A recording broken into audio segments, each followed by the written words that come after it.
Chair Alum is on her way. She's just passing DPAC, but I'm going to go ahead and get started as Vice Chair. And I'll start with the public charge. The Board of Commissioners asks its members and citizens to conduct themselves in a respectful, courteous manner, both of which the board and fellow citizens. At any time, should any member of the board or any citizen fail to observe this public charge, the chair will ask the offending person to leave the meeting until that individual regains personal control. Should decorum fail to be restored, the chair will recess the meeting until such time that genuine commitment to the public charge is observed. Thank you all for being here. It's good to see everyone this morning. Commissioner Burton, would you read the land acknowledgement, please? Yes. As we convene for the Durham County Commissioners meeting, it's crucial to recognize the painful truth of history. We stand on the stolen ancestral lands of the Catawba, Eno, Occaneechi, Shakori, and Tuscarora peoples, whose deep connection to this land predates our arrival. We acknowledge with humility the unjust displacement and violence that occurred, leading to the dispossession of indigenous peoples from their homelands, their resilience in the face of such adversity, and a testament to their strength and spirit. May we humbly honor the ancestors and elders of these nations, both past and present, by committing ourselves to fostering understanding, healing, and justice for all who inhabit this land. Let us walk forward together with open hearts, acknowledging the past and embracing a future guided by compassion, respect, and unity. Thank you. Thank you. So last Wednesday, our country was shocked and saddened by the collision of a Black Hawk helicopter and American Airlines Flight 5342 as it was about to land at Reagan National Airport. 64 people on the plane perished, along with 3 crew members on the helicopter. As the identities of these victims were released, we were further devastated to learn that one of Durham's own had been a member of the helicopter crew. Captain Rebecca Lobach was one of the pilots on the Black Hawk helicopter. Captain Lobach was a 28-year-old Durham native who, according to reports, had worked as an aide to President Biden. Captain Lobach completed her ROTC program at UNC Chapel Hill and had served as an aviation officer in the Army beginning in 2019. She was assigned to the 12th Aviation Battalion at Fort Belvoir in Virginia. During her military career, Captain Lobach was awarded the Army Commendation Medal, the Army Achievement Medal, National Defense Service Medal, and the Army Service Ribbon. We'd like to take a moment of silence to honor Captain Lobach and all the lives lost and their families in this tragic event of last week.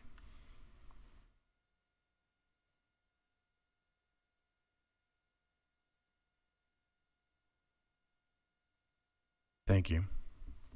Now I'll turn it back over to Chair Alum to approve the agenda and get started.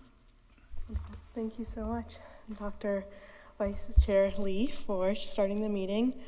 With that, then we are at citizen comments. Oh, wonderful. And the first individuals we have 3 people. I'll call all 3 names. If you'll come over to this podium on the left side, and you will have 3 minutes each to speak. James Chavis, Rafiq Zaidi, and Amanda Wallace.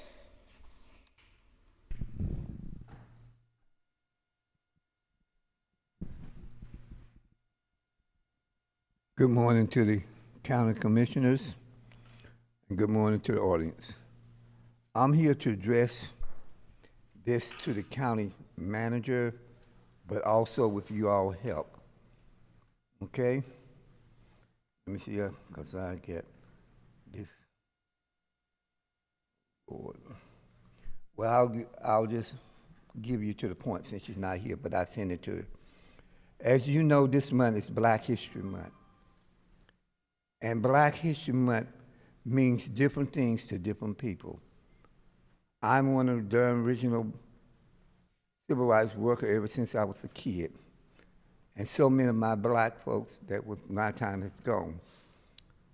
But I want to honor them and respect them because they help 1, 2, 3 black folks and others to get in their positions with their long, hard work.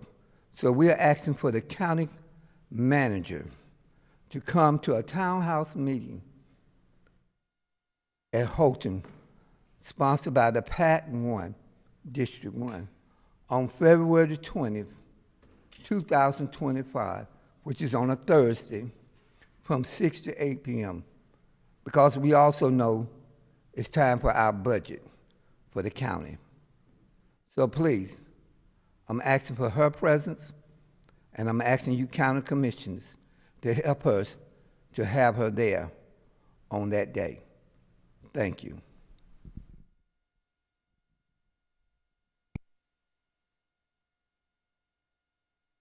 Thank you, Mr. Chavis. I will pass along that invitation to Manager Hager when she returns.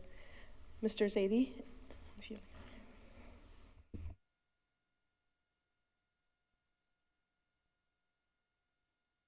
Good morning, Commissioners. My name is Rafiq Zadie. I'm an 81-year-old resident of Durham, North Carolina, representing a segment for the disaffected residents of Durham who have no hope for a better future in the city of Durham. I have spoke with the county attorney during a request that I have made, and she has assured me that my request is being attended to.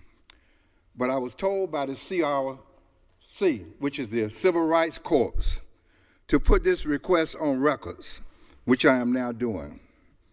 Under the North Carolina Public Records Law, GS 131-1, I am requesting an opportunity to inspect and obtain copies of the public records that defiles or details the investigation into the carbon monoxide found in the building at 414 East Main Street, commonly called DSS facility.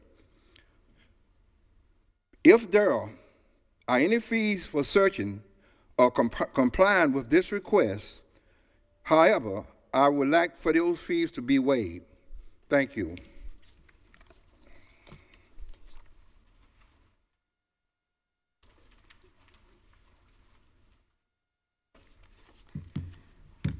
Hello, so my name is Amanda Wallace, and when I was thinking about coming here today, I remember what I said to the county commissioners last year, and I started off by saying it was the 5th day into Black History Month, and black children are still being sold by way of the family policing system here in Durham. And so today is the 3rd day into Black History Month in 2025, and children are still being sold by way of the family policing system here in Durham, and it's funded by taxpayer dollars. And so I wanted to give us some context into the problem.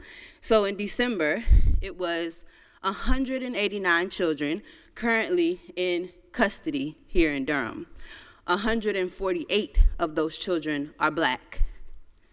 And out of those 189 children, 111 of those children have been in custody for over 25 months. Right, so over 2 years of being separated from their family. And what a lot of people believe is that when children are taken from their family, it's because of abuse, but actually it's because of neglect. And so it's because of not having the material resources like housing and food and those things, especially when we're in a housing crisis here in Durham. And so again, children are staying away from their families, and the government is paying strangers to take care of other people's children instead of paying families to take care of their own children. And so I just want to bring the issue to the forefront that we have contacted the Durham Social Services Board. I know, Stephen Valentine, you are on that board now, on November 28th. and also on January 2nd with the names of 4 families who have asked the board to look into their cases specifically, who have been impacted, whose children have been kept away from them, who Durham Department of Social Services is not doing any reunification efforts. Actually, they're doing the contrary, and we have not received any communication back. Those families actually got onto the last board meeting and spoke up and said that they wanted their cases looked into, and the board still has not responded. And so I'm very concerned that the governing body of the Department of Social Services is not responding to the residents of Durham. Thank you. Thank you. That concludes all the residents who have signed up for public comment. Will now bring us to our consent agenda. These are items that will be approved at our next meeting. I'll let Deputy Manager Maurice go through. Thank you, Chair Lum. Consent agenda item number 25-0005, approval of purchase of goods and services contract with batteries of NC and SWS LLC in the amount of $385,485.54 for the Sheriff's Office fiscal year 25 vehicle equipment. Item number 25-0012, budget ordinance amendment number 25B CC 070, public health to recognize $15,000 from Duke University's Division of Community Health to conduct the 2026 Durham County Community Health Assessment Survey with Durham County residents. We have Commissioner Jacobs. Yes, Acting County Manager Jones, I just wanted to make a request that when the community health assessment is completed, that there be some type of presentation to our board on the results. Absolutely. Thank you. Item number 25-0017, authorize the county manager to sign a memorandum of agreement with the North Carolina Department of Public Service for the Durham County Youth Home. I had a question about that one. So other youth homes across the state are run by the state? Like, we get money? Like, how does that work? So I know there are like, what, 9 juvenile detention centers, and 4 of them are run by the county, so we get money from the state to run our youth home, or it's totally run by the county? I was just trying to make sure I understood. I think Ms. Nunn can provide you with some background on that. Thank you. Sure. Good morning, Commissioners. Durham County is one of 8 facilities that are run by counties, and we are compensated at a subsidy rate for every child that comes into our facility. So that is the only revenue we receive from the state. And the rest comes from Durham County? Correct. Okay. Thank you so much. You're welcome. Item number 25-0018, approval of purchase of goods and services contract with E Group. Sorry, we have I'm sorry. Oh, I'm sorry. Commissioner I'm Jacobson. sorry. Yeah, sorry, Angela. I just had a follow-up question. I noticed that we're supposed to get 50% paid by the state for out-of-county juveniles that we are housing at our facility, but it looks No, like 50% from within the county and 100% from outside. okay, so 100%. Thank you. So I was wondering if the rate is $160. I guess okay. I'm trying to understand is the cost actually $320 per day? Okay. What is the actual cost? Because it looks like we're only getting $309 back from the state, but we're paying $160 for Durham residents. Right. So for every Durham County resident that is housed at the youth home, we're compensated $160. So that is an additional $10 for our kids in Durham County, rather than the $150 that other counties are paying. So our per diem is increased by an additional $10 for Durham County. And then we are receiving $309 for every juvenile that is housed at Durham County. And that is the agreement that we have with the state. So we do have a few more dollars coming in than what other counties are paying. Okay, is the actual cost though 160, not 150? Okay, so the counties, according to statute, must pay half of the rate. The rate is $300 per day. Right. Durham County's agreement, we're getting $309 instead of the $300 that other counties are paying. And we are also receiving $10 over the $150 per diem rate. Right, but I'm just trying to understand what is the actual cost. I think it's $300, so we get $10 extra per day from the state for both in county and out of county. Mm-hmm. Okay. I'm just wondering, what is the actual cost? You mean for us to run the facility? Yes, yeah, per I resident. will have to research that. I don't have Okay. that at the top of my head. Okay, it would be great to know that. Thank you. Commissioner Yeah, I had Valentine? that. Yeah, I had that same question. I wanted to know how much does it cost to run the facility, because to me, when I was reading that, that sounds kind of low. Right. It is low, and it does not cover, I can tell you, it will not cover the actual cost of us to run our facility. But by statute, every county must pay for their children being housed in a detention facility at a rate of $150. Commissioner Valentine, did you have your hand raised? Yes, thank you. So I'm just wondering whether or not the county manager is the appropriate authority to sign off on this. I looked at the general statute, and it's actually a law enforcement statute. And so maybe if we could look into that. So the youth home is run by Miss Angela. Yes, so it's absolutely. not run. It's separate from from the the detention center of the jail. So it's not under the sheriff's office. Can we look into that? Yeah. Okay. Okay, thank you. Okay. Any other questions? Wonderful. Okay. Now I'll pass it back to Deputy Manager. Agenda item 25-0018, approval of purchase of goods and services contract with E Group Holding Company LLC in the amount of $302,273 to provide data protection and disaster recovery for the sheriff's office. I had a question, and it was also pertaining to the 250005 when I was reading it. So it's already been budgeted, correct? We're just approving the purchase. They were approving the contract. That's Okay, correct. the contract, okay. That's correct. Thank you. Item number 25-0034, approval to provide blanket authorization for the manager's execution of the documents required by the North Carolina Department of Transportation as part of the Triangle Wastewater Treatment Plant Utilities Administration Building 2 project.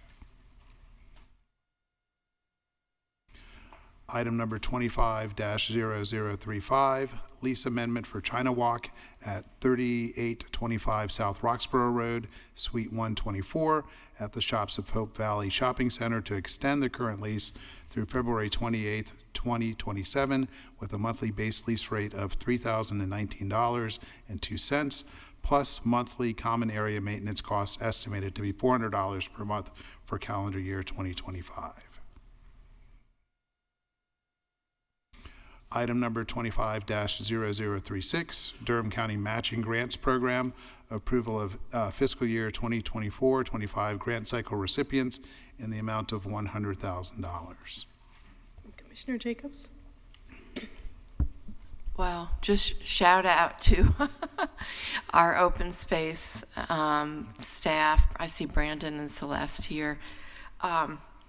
You know, this is, I think, one of our shining star programs. And I was just wondering, were there any requests that were not funded this year?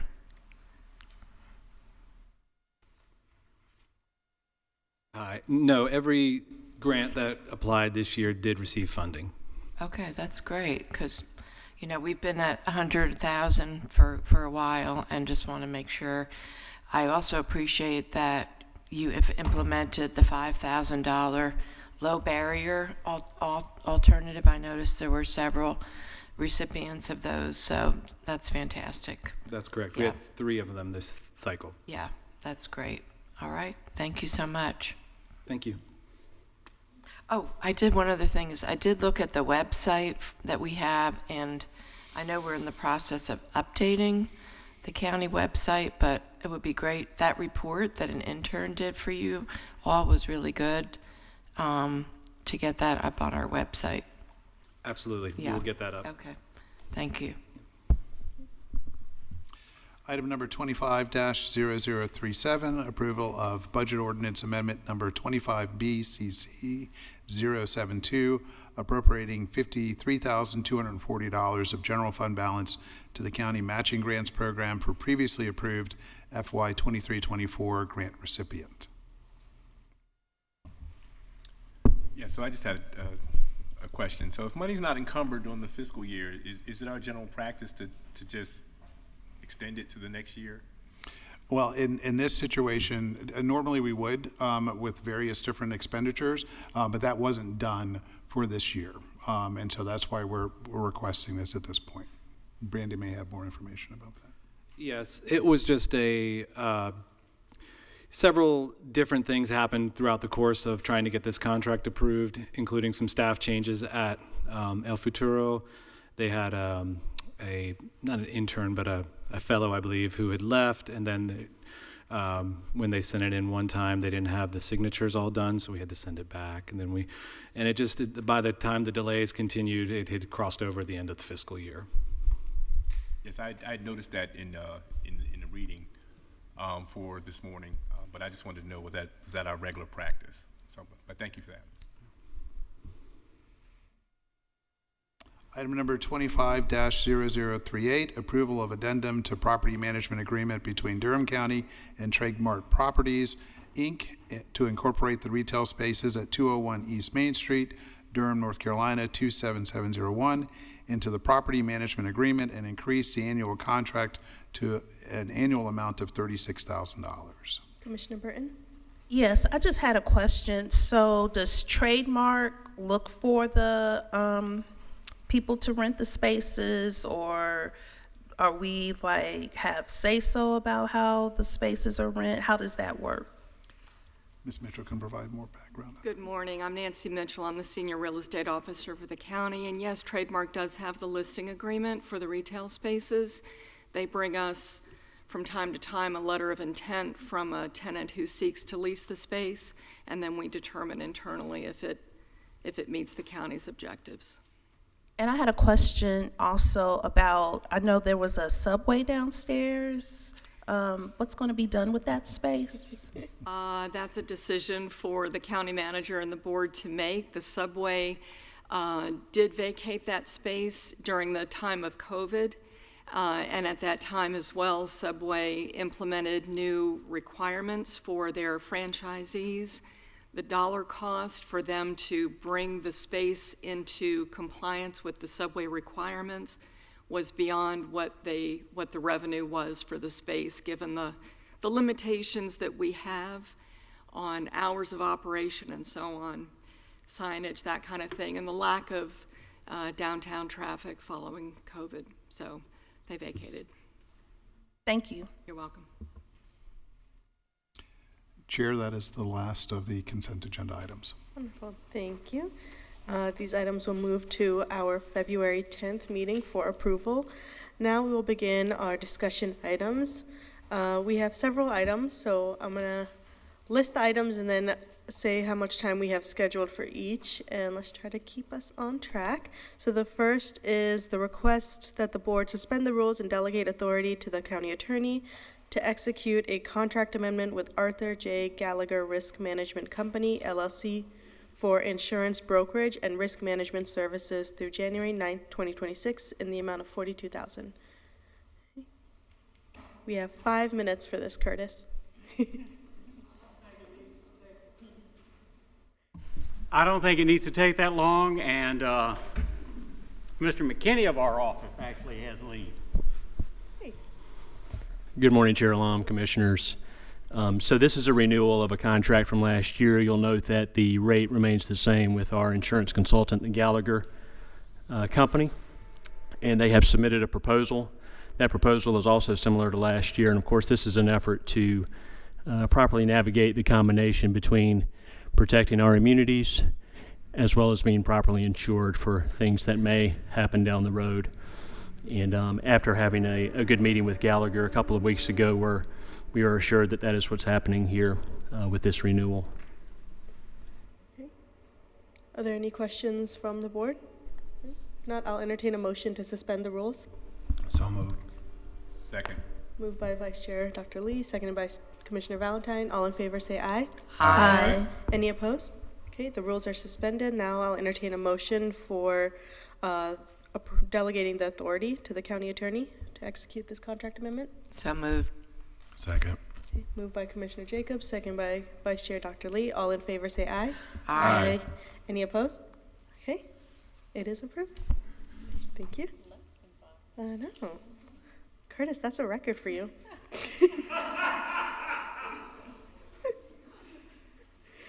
We'll now go to a Durham County Convention Center and Headquarter Hotel Market and Financial Feasibility Study. We have 45 minutes allocated to this. Susan, will 20 minutes for presentation and 25 for questions work for you?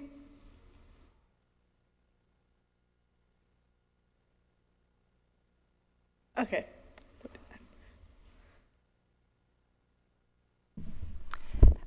Good morning. Chair Alam and members of the Durham County Commission. My name is Gina Propes. I'm the Department Director for the General Services Department for the City of Durham, and I share in the responsibilities with the county with the ownership of the Durham Convention Center. We're here today to present the findings of the Durham Convention Center and Headquarter Hotel Market and Financial Feasibility Study.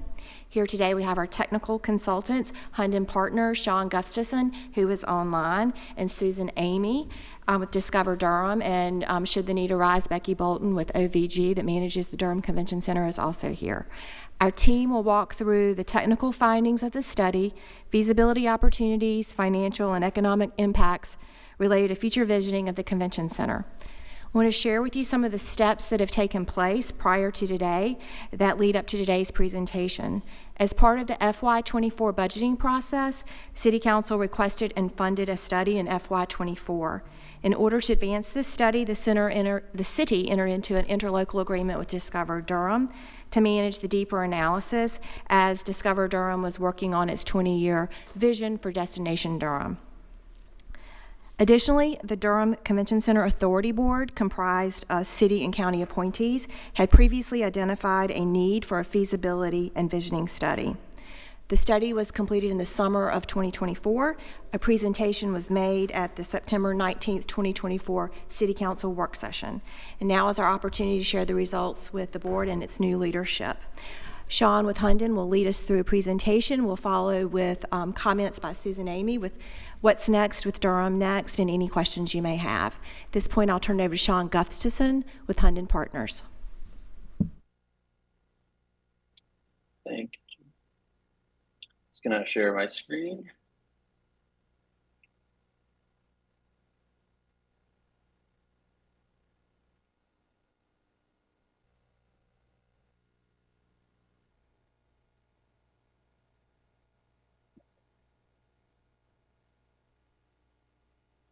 Thank you, Gina and Susan, and thank you, commissioners, for the opportunity to speak on this important project for Durham. I'm Sean Gustafson. I'm a project manager at Hunden Partners. Hunden's had a long history with working with the convention center dating back to when it was the Durham Civic Center, working on pulling apart the governance of the hotel and convention center to also bring in OVG to help manage the facility. And then most recently was involved with the destination assessment that led to the destination master plan for Discover Durham. Just to really the goal of this new study was to determine what business was being lost to the convention center due to a lack of meeting spaces and connected hotel rooms, and what that market opportunity really is for an expanded or new convention center and headquarter hotel in Durham. Just starting with our SWOT analysis for the project, as you know, Durham, the county and surrounding MSA with that strong population growth, strong demographics to really help support the project. And then under OVG with that strong private management has led to a full rebound in facility revenues going from a facility that was operating a loss to actually operating in the black, which is very uncommon for convention centers around the country. The convention center not only generates high long distance visitation, but actually 40% of visitation comes from the local community, showing to be a strong asset for the local area. And then just looking at Durham just thriving in authentic downtown, it's really what groups and people look for when choosing a destination to visit or host an event with those strong food and beverage amenities and entertainment assets. So weaknesses for the project, really the big story is the facility is very physically hamstrung in its ability to expand on the current site.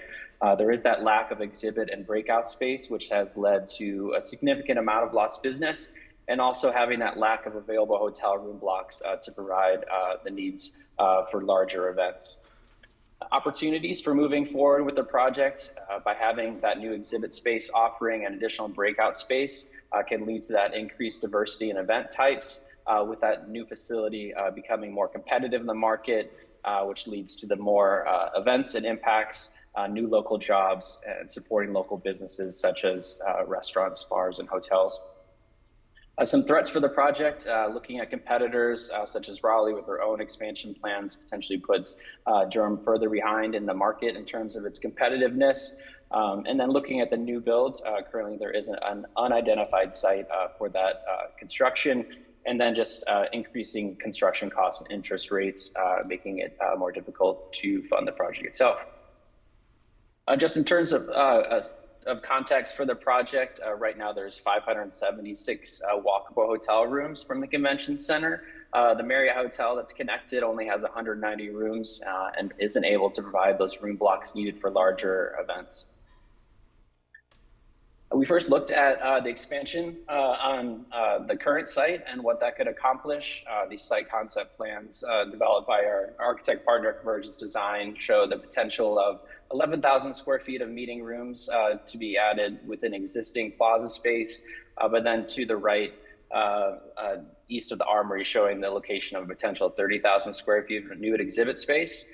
This smaller project alone is estimated to cost approximately $93 million. But doesn't really allow for the development of sufficient function space that would enable the convention center to be more directly competitive with other regional convention facilities. We also looked at even the full build of not just the convention center, but even the hotel on the current site. But even under this scenario, doesn't enable the development of the recommended amount of space and headquarter hotel.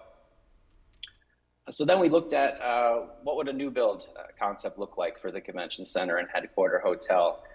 As a new site has not been identified, this is site agnostic, but shows a 2-floor scenario with that first floor, including 90,000 square feet of exhibit space and meeting rooms, and second floor to include a 32,000 square foot grand ballroom, a junior ballroom, and additional meeting rooms totaling 48,000 square feet. And we also recommended a 500 key headquarter hotel with its own space that would be able to host its own events. A total estimated costs for the convention center are estimated at $315 million, and then the headquarter hotel, additional $225 million, for a total combined cost estimated at $540 million. We wanted to walk through how we arrived at our recommendations for the new build of the project. Just here shows total attendance and peak room requirements for events held in the state from 2019 to 23. Approximately 85% of these events had total attendance less than 2,000 people. If you looked at just the ballroom recommended on the prior slide, that grand ballroom would be able to accommodate groups of those sizes. And then looking at the room nights, approximately 82% of these events required less than 500 peak rooms. Looking at the headquarter hotel that's recommended along with the convention center's current walkable hotel supply would bring that walkable hotels to over 1,000 rooms, which would enable the convention center to provide those room blocks needed for larger events that it's unable to attract currently. And then we also looked at lost business reports for the convention center. Out of these reported events from 2019 to 24, 78% had less than 2,000 in estimated attendees, and 65% again had requirements of less than 500 peak rooms. Just as reported events alone led to 67,000 total room nights lost and 27 million in economic impacts lost. But really, this is just a small portion of lost business just due to the convention center's inability to initially attract interest from larger events due to its current size. One of the most striking things that we found from our analysis is just comparing the Durham Convention Center to other convention facilities around the state. You can see all the way to the right in green is where Durham sits currently in terms of its function space. If you look at the yellow area above that, just showing that the expansion scenario really doesn't move the needle in terms of making the convention center more competitive from a size standpoint. But then when you move into the red area, the new build scenario really puts it in a much more competitive position above other facilities in the state, with the exception of Charlotte and Raleigh. And then we looked at just comparing more directly these competitors compared to the new build scenario that we're recommending.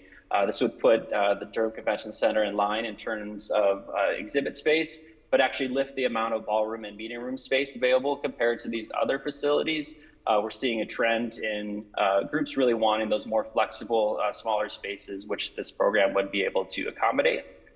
And then looking at hotel rooms, with the 500-key headquarter hotel combined with the existing walkable hotel supply, would put it in line with Charlotte's current metric of walkable hotel supply, and actually put it above Raleigh, even with its proposed new 550-key Omni hotel. When we look at a headquarter hotel, we know that a convention center can support that performance, but what does a headquarter hotel then impact other hotels in the area? So we conducted a study of 14 convention markets around the country that did or did not introduce a headquarter hotel to determine how that impacted other hotels in a local market. We first looked at a primary set of hotels, which included hotels in close vicinity to the convention center, but then wanted to take a look at a secondary set of hotels that are located farther away within 3 miles to really understand how business was impacted. The results of that showed that the performance of the primary set, of course, did go up as expected, but actually the results for the secondary set led to even higher increases in occupancy and ADR, showing that the headquarter hotel really does positively impact the broader local hotel market. As part of our study, we put together projections for the 3 scenarios: the current facility at its current state or even with an interior renovation, the expansion scenario, and then the new builds. You can see just at the bottom in terms of total event attendance, the expansion compared to the current facility really doesn't move the needle in terms of generating additional events and attendance due to the limited increase in the size of space. But then looking at the new build, that increase in function space and flexibility of its spaces really provides the opportunity for the convention center to host more events throughout the year, resulting in much higher visitation and related impacts. And then we put together projections for these 3 scenarios.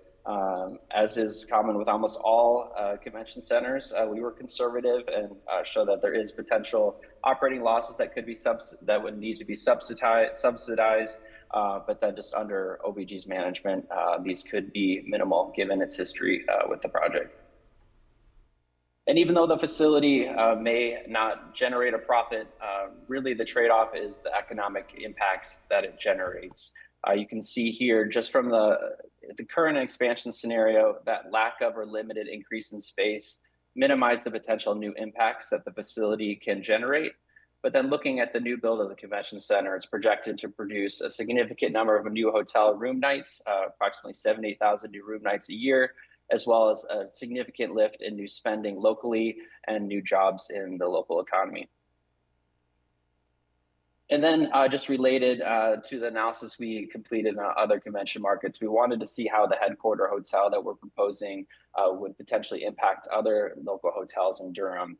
We project that stabilized occupancy for the local hotels is projected to increase above historical levels with a significant increase as well to average daily rates.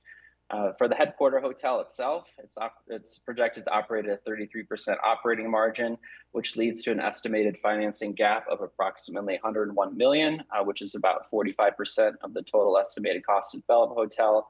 And this percentage is really in line with the public subsidy that has been required historically for headquarter hotels, which typically ranges from 30 to 50% of the cost to develop the hotel itself.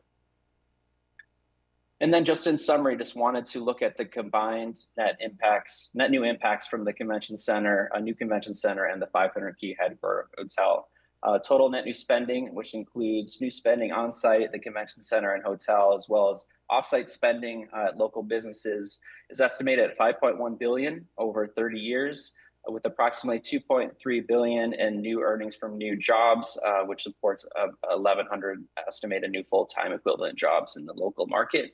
As far as fiscal impacts, new county hotel and sales taxes over the 30-year period are estimated at approximately $176 million, about $87 million of which are county hotel taxes, and then an additional $82 million in estimated property taxes to be generated by the hotel itself.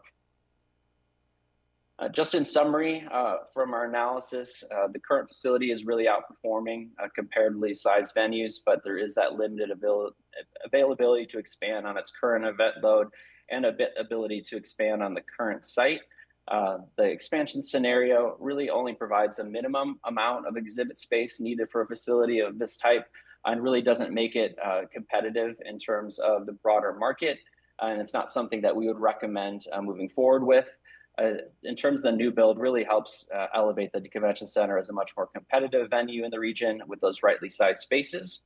The convention center is projected to not only generate strong headquarter hotel performance, but also lift the performance of other Durham hotels, and then those estimated new local taxes generated by the convention center and headquarter hotel could potentially aid in funding the project in the future. And I will pass this back to over to Susan to talk through next steps. Good morning, County Commissioners and Acting County Manager. And thank you, Sean, for that presentation. We appreciate that. So as many of you know, Discover Durham facilitated a destination master planning process in 2023, as Gina referenced, to define a 20-year vision for the community and the promising opportunities we ought to pursue to ensure that we continue to have a healthy community that thrives and where everyone can prosper. So creating the new jobs and the downtown vibrancy that can sustain all the locally owned businesses that do so much to define our culture is an important part of that work. So after gathering input from over 2,000 residents and completing the competitive assessment that Gina and Sean both talked about, looking at how Durham stacks up to similar communities, the master plan included over 60 different initiatives. And of those, this project appears to offer the greatest economic benefit. As Sean mentioned, it is projected to create more than $5 billion over 30 years in net new spending in our community, and is slated to support more than 1,100 jobs per year.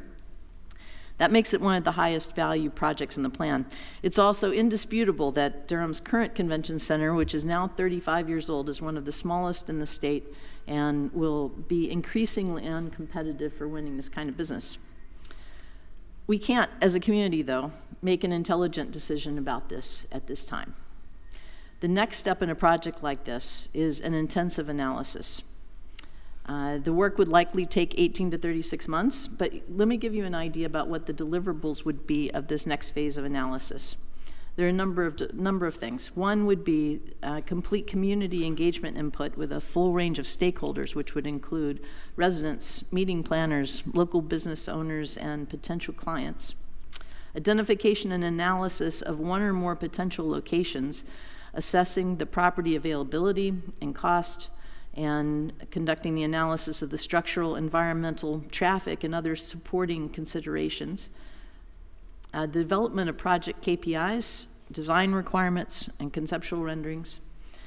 Planning the development and construction budget based on the identified requirements. Hunden has done a great job of looking at similar kinds of communities and looking at what construction might lead to at an estimate level, but this analysis would result in much more specific cost identification based on the actual design requirements that we develop. The pro forma financials for the completed center, identification of potential project partners, and identification of the financing alternatives with recommendations. So overseeing and funding this type of work is exactly what Durham Next was created to do. The Nonprofits Board will be meeting next week to formalize its project prioritization, and we formed a project team that includes city and county staff, among others, who are welcome to be as embedded in the process as they would all like to be. So we're not here to ask for funding, and we're certainly not here to ask for a commitment to build a new convention center. A project of this size, though, will almost certainly require some public funding as part of its financing stack to actually create the facilities. And what we are here to do is get a temperature check from you. We want to see if you're in agreement with our recommendation to move on to this next phase of analysis so that we can make an intelligent decision about whether this is really in the best interest of the community. So if Durham Next funds and leads the analysis, we're looking for a nod from you that you will be eager to consider the recommendations when we come out the other side. So at this point, I'll stop, and all of us are available to answer any questions that you have. Thank you. And you actually did only use the 20 minutes. Oh, good. So Excellent. now there's 25 minutes for questions. I'm going to start it with a couple of questions. So during that engagement phase, are there going to be engagement with the local restaurants in downtown Durham, the chamber, DDI? Okay, that's good. And then also, I think it would be important for city and county transit to be looped in, because when you have a convention center, like what I've seen from when we've attended conferences in other states that have large convention centers, they take up so much space that it's really hard to get around, that it actually decreases the walkability of a community. And so the capacity of, like, you're hoping to host 2,000 plus people at conventions. Even with the new hotel, we wouldn't still have hotel capacity to support that level of a convention center. Yeah, just to comment with that, not everyone that comes to a convention would be staying overnight.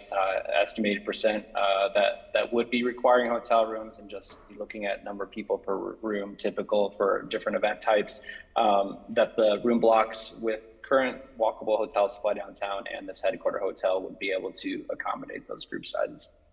So do you have like a ratio of, like, for every 10 people who attend a conference, 3 people stay overnight? Do you have a ratio like that? Yeah, and if you just look at maybe just convention from a specific event type standpoint, just conventions alone, usually 60%.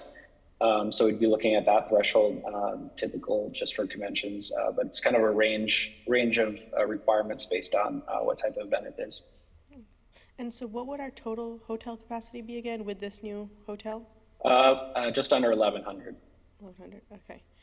And then how will Raleigh is expanding and building a new convention center right next door. So what is the plan to be competitive with that?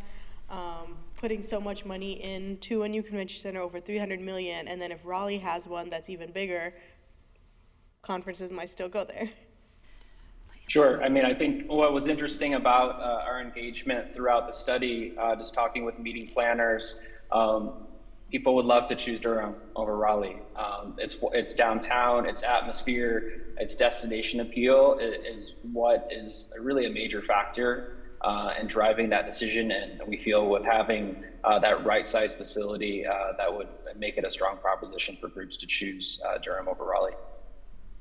I would also say, given the popularity of the Triangle area, it is a hot place for people to want to visit, and there is enough business to go around. Durham would not be seeking to compete head-to-head with Raleigh on conventions with, I believe it's 1.5 million square feet.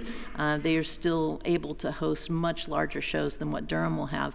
But as Sean mentioned, we have a lot to offer in terms of the personality of our community, and there are a lot of people who would be drawn to something that's a little different from Raleigh. Could there be like a potential for like an agreement with the city of Raleigh and like their convention center of that there's niche markets that Durham focuses on and that Raleigh focuses on that they're not competing in? We already, I would say, work in conjunction with the Raleigh Convention and Visitors Bureau on projects. Even today, there are projects that they recognize are more suitable for Durham and will refer business over to us, and we do the same in reverse. So it's a very collegial relationship that we have. Obviously, if you've got a really large convention center, you can host smaller ones, but sometimes those smaller conventions feel like they're lost a small fish in a big pond, and so very often they would prefer to have a convention center where they would be the prime event over a period of time. Yep, and I would just add to that, just with Raleigh's size of the convention center, the priorities would be different in terms of what they're looking to attract, and those smaller conventions would be much better suited to fit in the program that we're recommending for Durham. And I have 2 remaining questions, and you can provide this information later, because my biggest concern is just how it's going to impact our Durham residents. And so going back to the walkability impact of, like, currently trucks, they'll like pull onto the sidewalks, they'll block sidewalks, and it makes it really hard for people, especially people with accessibility needs. I would want that to be a priority, that we don't have that issue in a new facility, and having increased access to public transit, so working with the city and county to expand that. And then if we could pull, if there's has already been analyzed data from other large convention centers across the country of after they were built, how did they impact the housing cost in their cities?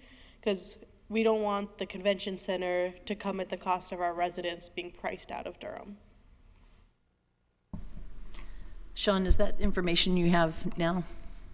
Or do we need to go look for it?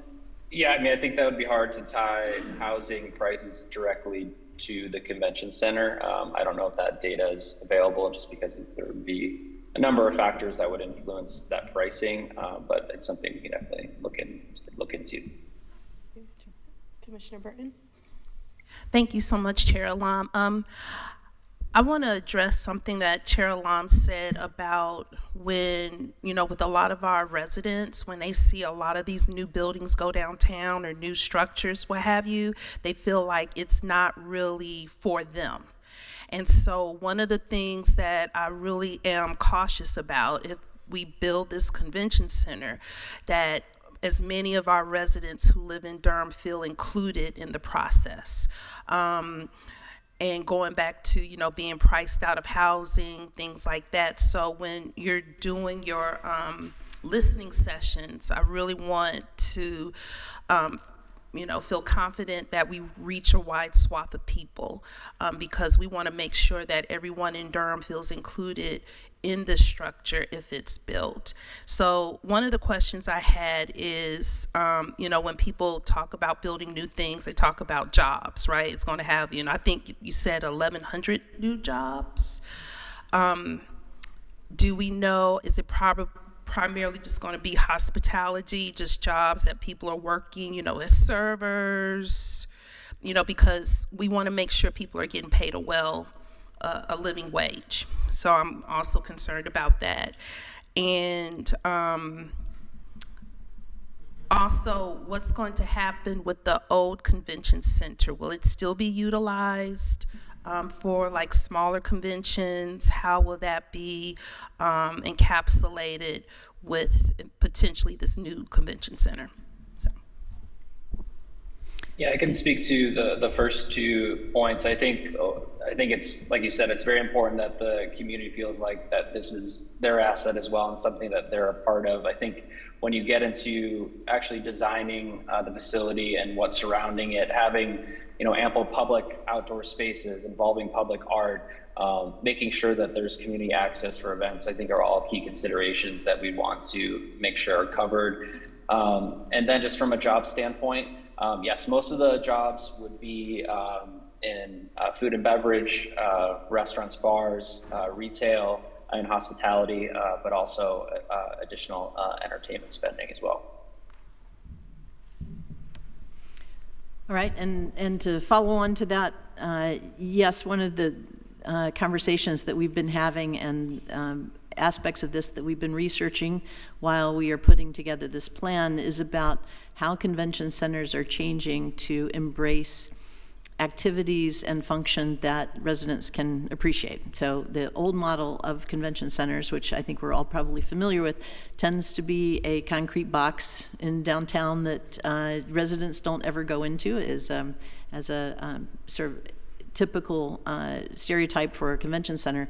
And what is happening, the trend and design of convention centers now is thinking, as Sean pointed out, about how you make it something that is much more front-facing to the community and something that residents can participate in, whether it's ground floor retail, public art, outdoor spaces, gathering spaces, things like that. So that is very much on our minds about what we'd like to achieve with this.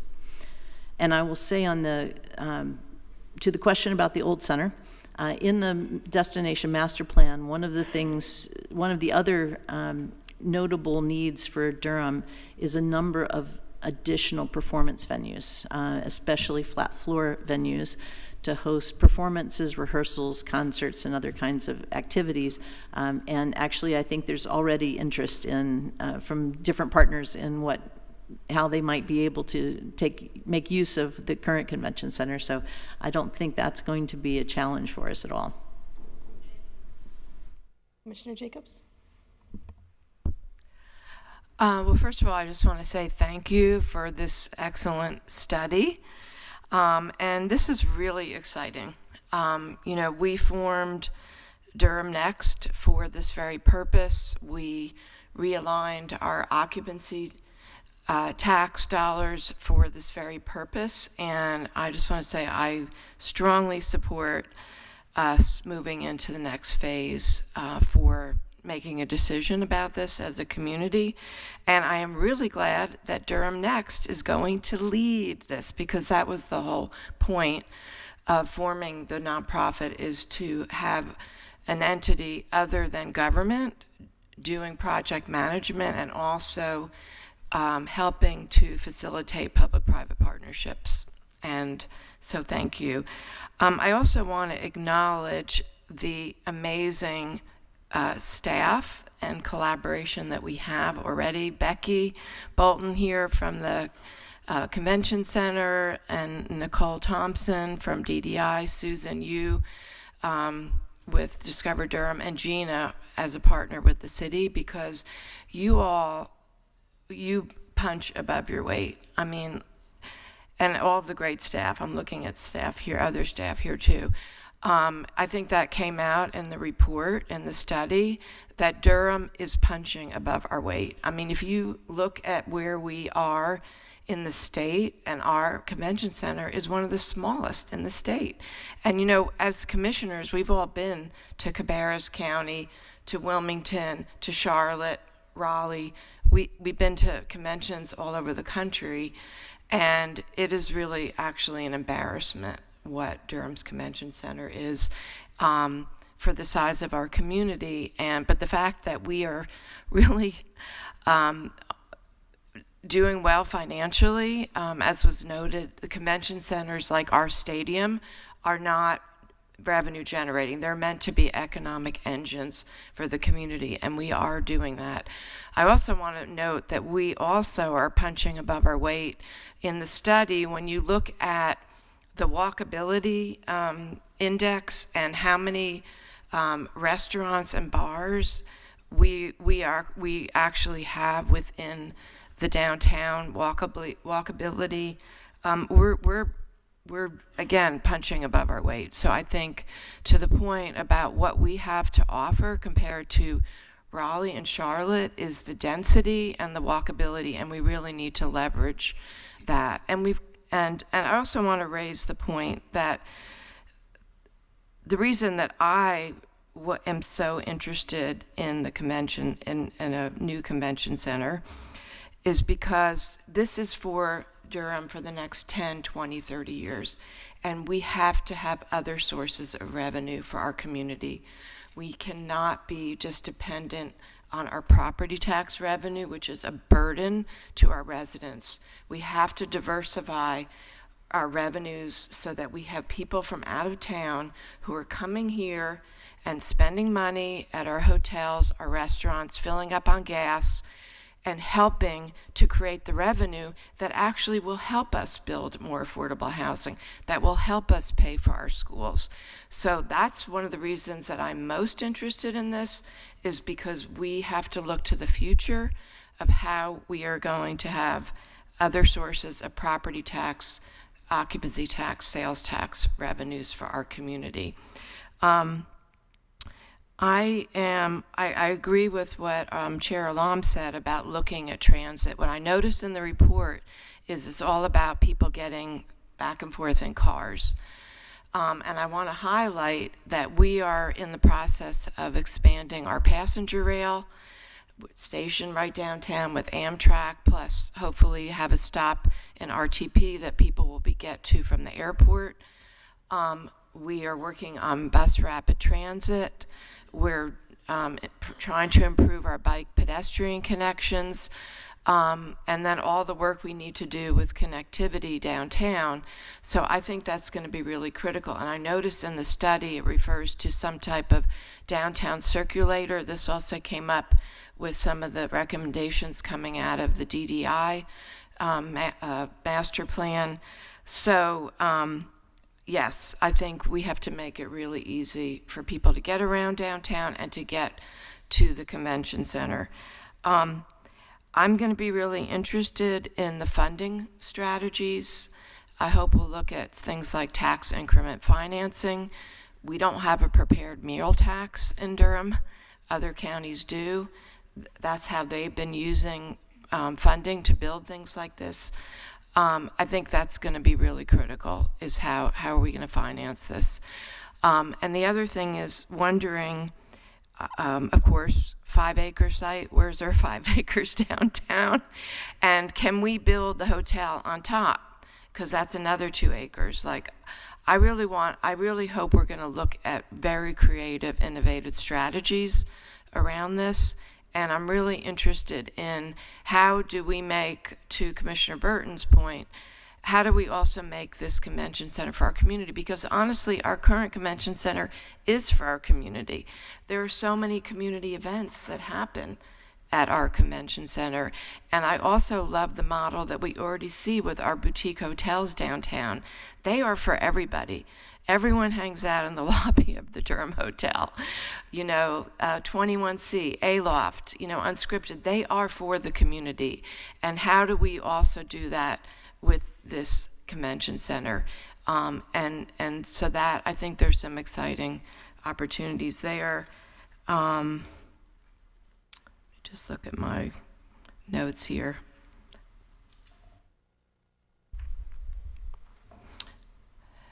Anyway, I think I covered most of my points. So I look forward to the next phase. Thank you. Vice Chair Lee. Thank you all for this. This is really of interest to me. I met with you all Friday. Friday. So I got a preview to this, and just for everyone's consumption. So this is very, very high on my mind right this moment. Like, after this meeting today, I'm going to Raleigh, and my company is holding our revenue kickoff in Raleigh. We have to stay there.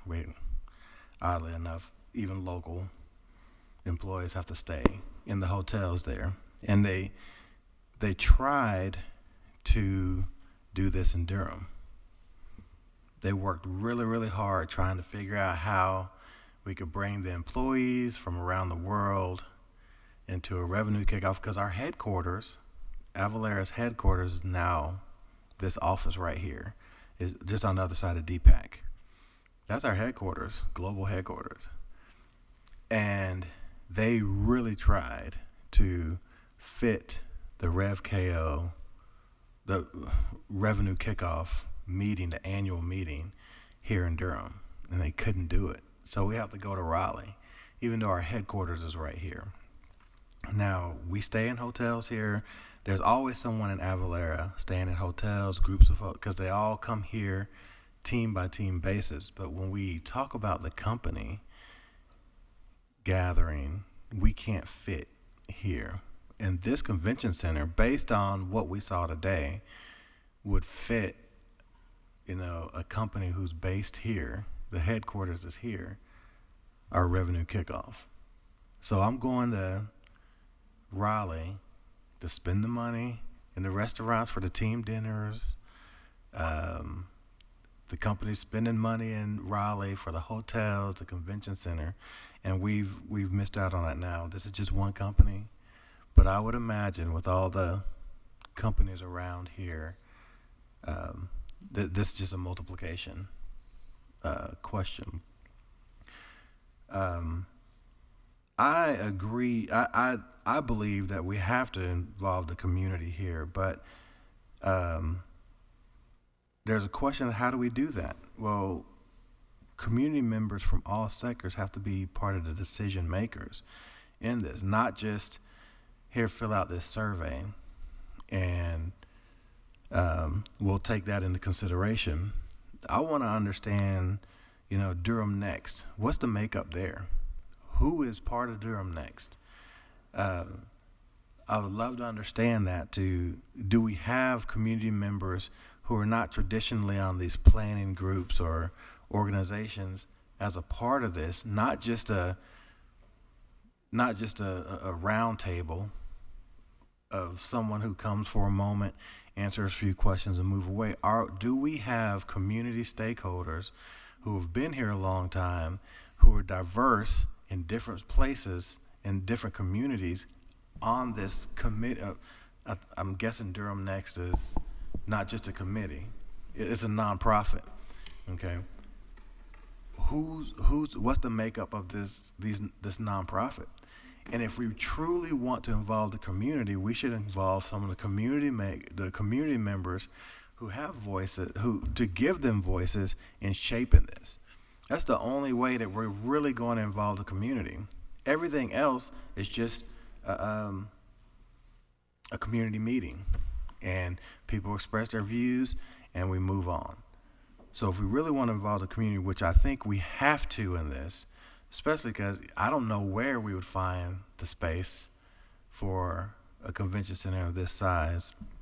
I would love it to be immediately downtown, but wherever it may be, I think we have to not just speak about including the community. We have to include the community, like embed the community into what we do here. If things go as is the plan that we saw today, what are we looking like time-wise for break even or return on the investment? It is obviously year by year, the numbers aren't quite obviously it's not the amount that we pay, but what are we looking like time-wise? Is it 30 years that we would say, okay, it's paid for itself? I guess it's maybe kind of hard to calculate because we have tangential revenue as well, and jobs and things and so forth. What would we say to that? Yeah, and Sean may have an answer as well, but I will say, as was outlined in here, building a convention center is often an investment in creating an economic driver. Mm-hmm. So as the analysis identified, this is projected to produce about $5 billion in incremental spending in our community, which goes to that, and that is revenue collected by the convention center and the hotels and restaurants and bars. What's the time period for that? That's over a 30-year period, which okay. is life of the life of the program. But often the convention center itself may operate at a loss, and that is typical profile for this. And I do want to come back to your question about the makeup of Durham Next and the plan for community engagement. But Sean, do you have anything that you'd like to add relative to Commissioner Lee's questions? Yeah, I think you pretty much covered it. I mean, with the next steps, I think it's when we come up with those funding strategies that helps kind of determine what those tools are and what that looks like from an investment and return on investment horizon. So I think that's kind of the next step. But I think from Susan's point, the new spending alone and new jobs are a significant factor in providing that value and return over that period. All right, and then if I can start to address your questions around community engagement, because those are really core to the work that we do. So as Wendy mentioned, I'm sorry, Commissioner Jacobs mentioned earlier, legislation was passed in the summer that paved the way for us to form Durham Next as a nonprofit. So we are in the process of building this out. We do have a board of directors of 18 community leaders who have just started meeting. They've had one meeting, and their second meeting will be next week. But as part of our planning around this nonprofit, a key component of it is a community advisory council, which we've already defined the parameters for. We want it to be 25 to 50 people from across the community who will will serve 2-year terms and provide ongoing input into projects themselves, but also will advise on how to make sure we are reaching out to all of the audiences that are pertinent to any particular project. So it would make sure that we are talking to residents who are in the area affected by, and this goes for not only the convention center project, but all of the projects that we pursue. Who are the residents that are nearby? Who are all the stakeholder groups that are going to be affected? It could be users of the facility and people who as residents would profit by having access to the facility. It would also be, in the case of a convention center, we also need to be talking to the meeting planners and the clients and the local business owners whose livelihood will be supported by this to find out what the community really needs. And when we come back to this body and the city council to talk about what the findings and recommendations are of the project, it would be with that type of input. And really, we're not even expecting that that would be a one-time sort of effort. I would expect that right now, as we kick this off, we would be talking to community residents about what they'd like to see on a sort of general level. And then later on in the project, as we've started to collect input and started to generate some ideas, there might be 2 or 3 or 4 different points at which we would have people engaged in and analyzing the work that's been done and looking and submitting their input on different components of the project. Well, thank you for that. I appreciate it.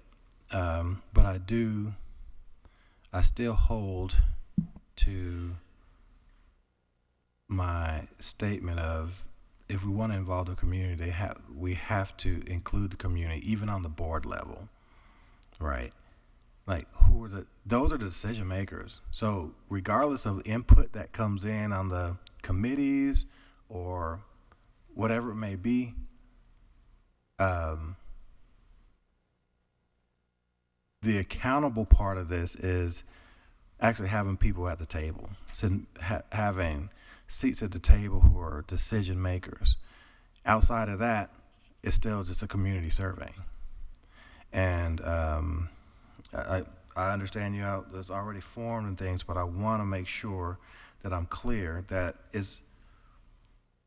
if we're not having non-traditional people in board seats or at the table, we're not including them in the decision making. That's just that. And if we say we want to be inclusive of the community, we have to be about being inclusive of the community. And the reason I asked about the return, a lot of return on investment, a lot of residents are we see things, myself also, we see things, not all the time, but we see things in transactional views. And we're saying, okay, we're spending this money, what does that do for me? Well, we can talk about jobs. Okay, it's going to create jobs. We're going to have all these opportunities for jobs here. What are those jobs? What else does that mean? It means, revenue with the businesses downtown, instead of raising taxes and so forth. We have to speak on those levels. We can't speak in 30 years because people, there's issues right this moment we would hear saying, You're spending this money here. You could be spending this money elsewhere to solve this problem. Well, yeah, that's true, but we have to make investments in Durham. We have to make investments which won't directly impact us at this moment, but it will in the future. It will for your kids. It will for us later in life and years and so forth. It'll make the place better, but we have to talk in those terms that people can truly connect with, where there's a short-term benefit and the more important long-term benefit, like Commissioner Jacobs was saying about, we have to find other ways of revenue instead of just continue to raise tax. Well, this is one of those. You don't want to pay more taxes? We have to do this now, so in the future we can start to bring that down. Nothing happens overnight. So I appreciate it. I appreciate this presentation. Will we get this presentation? It's in it's Registrar. I'm sorry, I didn't see it there. Okay, thank you. Thank you. And I want to piggyback on that because I think it is really important to recognize, yes, we need additional tax revenue generation. I think my biggest concern is, I think if Durham does this, we need to do it differently. Because what I've seen, and I think all of us have seen, it's convention centers in other cities, they become these dead zones. They are big and they're bustling when there is a convention happening, but as soon as the convention's over, there's nothing, and that hurts the small businesses, that hurts our residents. So if we do this, there needs to be a strategic plan that I would like to see of, okay, when there's not a convention, how is this space open to the community, not just for events, but how can the youth use this space? How can local nonprofits use this space? Some sort of agreements that we have. Also looking at if restaurants and businesses are opening up to accommodate this convention center, how do we prioritize small businesses rather than chain restaurants coming in to downtown? Because that's one of the things that's so beautiful about Durham is that we have so many small businesses. And that's what I want to see thrive and be supported by a convention center. I don't want to see a bunch of McDonald's coming to downtown. No offense, McDonald's, don't come after me, but opening up, and then our small tie at Main Street is having to close down because everyone's going there. I want that to be incorporated into the plan of we are supporting small businesses with this convention center. I really want to make sure that there's a strong transit plan. I don't want it to be dependent on cars for this convention center because we already, all of downtown is one-lane roads. We can't accommodate the congestion of 2,000 people coming for a conference, all either Ubering or driving themselves. So I'm not opposed to a convention center. I think it just needs to be done in a Durham way. Commissioner Valentine? Yes, so thank you for your presentation today, and also thank you to my colleagues for this robust conversation thus far. Let me say that I'm supportive of next steps with respect to this project, and I want to associate myself with several comments in particular. One with regards to the diverse nature or the need for a more diverse makeup with regard to Durham Next, and that it be reflective of our larger community. Also, community engagement. And so community engagement usually is sort of a check the box sort of endeavor. And so I want to associate myself also with those comments around community engagement and involving a large swath of people in such a large project in our community. Also, there's been an emphasis on the downtown being the designated location for this project. And so quite frankly, I don't see how that's going to happen. And so I think we need to do a better job of communicating what the realities are with regards to where space is available for this project. And so the people that I've talked to about this envision it being in the Research Triangle. And so I don't necessarily agree with that, but that's what people are talking about. And our emphasis has been on the downtown location. So we need to be more transparent in what this project looks like for the future of Durham County. Also would like to see Chair Alam's vision of this being done differently come to fruition. And so it has to be done differently. We're talking about such a large investment in our community, and different looks like involving small businesses.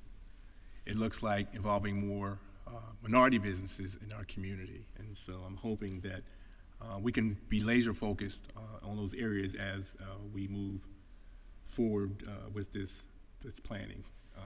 I'd be remiss if I didn't comment that I read an article in the New York Times recently that seemed to suggest that Durham was already, far advanced in their planning stages on this project.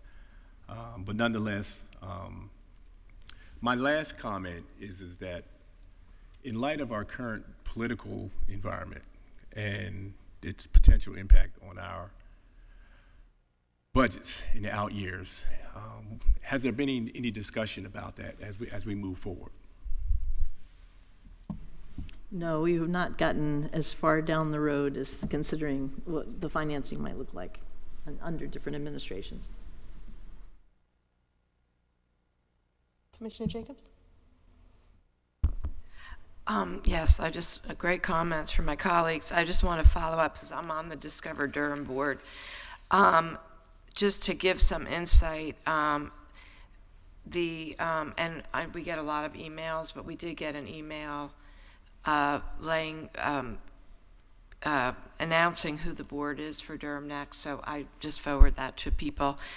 But I just want to highlight that the structure for Durham Next came out of actually working with a consultant, and the consultant advised that there be a board that was relatively small, 18 people, for decision-making, for effective decision-making, and that underneath that, and the board is all community leaders, plus like the county manager's on there and the city manager as well.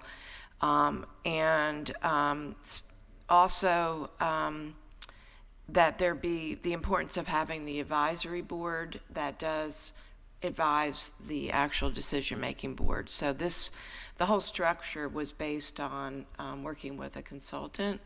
I just wanted to just give some highlight how the structure came about for that.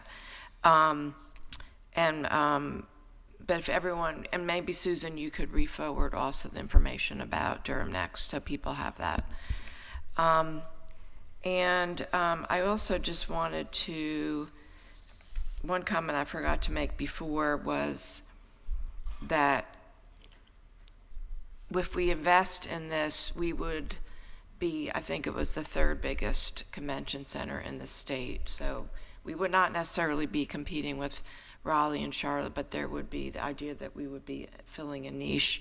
And I totally agree with what everyone is saying about Durham's convention center being different. Some of the words that I took from the comments that people had said that were already interviewed was about the importance of this being a flexible space, creative, innovative, and the need for there being pre-conference areas, outdoor spaces, natural lighting. So I hope that you all, when you go back and do the next phase, are really looking at all of those things as well. We are 15 minutes over time on this one, so if you have something or if it'll take a minute each. Okay.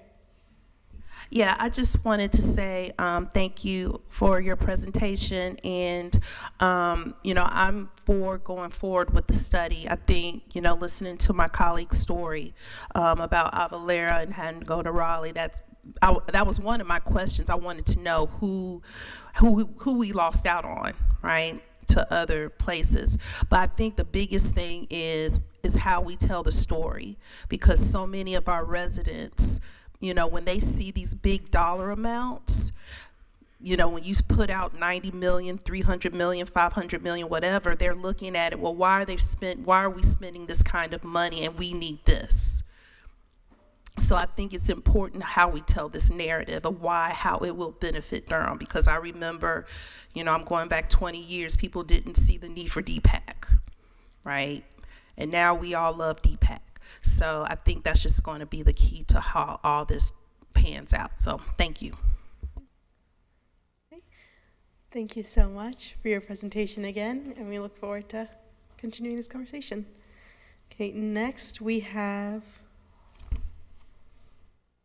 let's see what's next item. Durham, nope, we had just did that one. The draft FY26 Durham Annual Transit Work Program presentation with our Transit Director, Ellen Beckman. And we have 45 minutes assigned to this one. Ellen, do you need 20 or 30 minutes for presentation? All right, 20 minutes presentation, 25 minutes questions. Okay.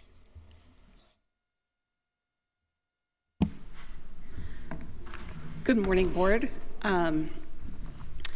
Thank you for having us here today for our annual presentation of the draft work program. So the draft work program is essentially the budget for the Durham County transit taxes and fees. It is the responsibility of Durham County staff to develop this budget, and we work in partnership with our partners at Go Triangle and the City of Durham and the MPO in developing it. So we have some of our partners here today to help us with this presentation. Well, first and foremost, I do want to introduce Brandy Miner, who's the Staff Working Group Administrator. She will be giving the presentation. She's Durham County staff. And then Steve Schlossberg, who works for Go Triangle and serves as the Tax District Administrator for the program, so essentially the finance department of sorts. And Sean Egan, Transportation Director for the City of Durham. So with that, we have a presentation, and there are several attachments in the agenda. So I'm going to turn it over to Brandy. It never works. It never works. Oh, there we go. Thank you. Good morning. The Durham County Transit Plan, which was updated and adopted in 2023, determines how public transportation funds within Durham County will be managed and spent. Each year, a work program, which is the annual budget for the transit plan, is developed by the staff working group and presented to the Board of County Commissioners and the Go Triangle Board of Trustees for approval, as required by the Transit Governance Interlocal Agreement, which was also adopted in 2023. The staff working group is a technical committee serving in an advisory role to the governing boards, and the staff working group includes staff from Durham County, Go Triangle, the City of Durham, and the Durham Chapel Hill Carborough Metropolitan Planning Organization. There are 4 voting members, 1 from each organization, and Durham County serves as the staff working group administrator, as Ellen mentioned. That is the role I'm currently serving in, and I am responsible for hosting, convening, and administering the work of the staff working group. The work program is developed over the course of several months based on a schedule that is approved by the staff working group each year. Partners are asked to provide budget documents, project schedules, implementation metrics, and any other information needed to properly assess their submitted projects. In addition to our regular monthly staff working group meetings, this year we held an additional 18 meetings between the months of August and January in an effort to ensure our partners had sufficient time and opportunity to provide the requested information needed for the draft work program. Today's presentation provides an overview of the projects submitted by our partners, but it is important to note that this is not the final work program. Over the course of the next 2 months, we will incorporate feedback received from you as well as the public, which will be used to finalize the work program and come back to you for approval in April. The work program continues the implementation of the 4 key themes of the Durham Transit Plan, which include improving the current system, more projects sooner, connecting the region with quick and reliable service, and better experience at stops and stations. The work program generally maintains the priorities of the transit plan, but there was a slight shift this year. The operations and maintenance category has increased by 5% since 2023. That is the darker green wedge. And then the enhance and extend bus service category has also increased by 2%, which is that lime green wedge. As with last year's work program, our goal again this year is to maintain transparency and accountability within our project budgets, schedules, and implementation metrics. The transit plan is the foundation of the work program, and through the annual work program, we are able to establish the annual budget and assign implementation metrics and schedules to each project. As projects are implemented, each sponsor is able to submit a quarterly reimbursement request, which allows them to be reimbursed for their project expenditures. The implementation metrics shown throughout the work program will be displayed in the Durham Transit Tracker, which we are planning to go live with before the end of the fiscal year. Ultimately, all of this information will be used to inform updates to the transit plan and any future work programs. This is an example of one of our project sheets. Again, to maintain transparency and accountability, all of our project sheets have project implementation metrics, as well as any related transit plan performance metrics. Our capital projects also include a capital cost table and a project schedule. The project schedule shown in the draft will be reviewed and revised as we finalize the work program over the course of the next 2 months. The projected revenues for this year are approximately $61.7 million, which is a 62% increase over last year's work program. This year, we will have to transfer about $15.2 million from the fund balance as our recommended expenditures exceed our estimated revenues. Although there is a 6% increase in revenues as compared to the transit plan, the sales tax growth has slightly decreased. We are planning to meet with the financial subcommittee later this month to discuss the revenues and the overall budget. The financial subcommittee includes members from our budget and finance staff, as well as Go Triangle's tax district administration. The recommended capital expenditures are $32.8 million, which is a 78% increase over last year. And our recommended operating expenditures are about $28.9 million, which is a 47% increase over last year. This slide shows the recommended expenditures by agency. As you can see, most of our budget is allocated to the city and Go Triangle, and then Durham County has about $789,000 allocated, and the MPO has $41,000. And then there's also the $500,000 regional connections placeholder, which I'll talk about a little bit later. Our financial model is maintained by the tax district and includes all of our operating and capital projects through fiscal year 2040. Fund balance is necessary, so we have the ability to fund future capital and operating projects, as well as unexpected costs that may arise throughout the fiscal year. Our adopted financial policy requires us to maintain at least $10 million in excess liquidity. In this year's draft work program, our low point in the financial model occurs in year 2035, and it is approximately $22 million. There are 3 types of projects in our work program. Continuing projects are our operating projects that have a standard 2.5% annual growth rate. We also have carryover capital projects, which are projects that had funding previously appropriated but do not require any additional new funding. We also have updated projects, and those are projects that could have a new or updated cost estimate, a modified scope, or a change in project sponsor.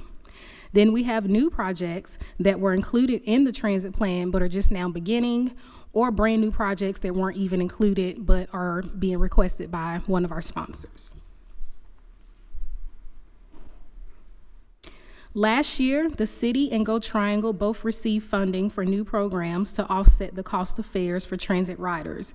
The city's DIME program helps them to remain fare-free in FY26 with the continued assumption of a city contribution. The Durham Transit Plan will provide $383,000 in FY26, and And Go Triangle's program, which is called the TAP program or Transit Assistance Program, provides free transit passes for eligible riders who receive public assistance. This program is currently funded with a regional 70-20-10 split between Wake, Durham, and Orange counties, but it is now being proposed to be reimbursed based on ridership, which will be about a 33% cost share for Durham.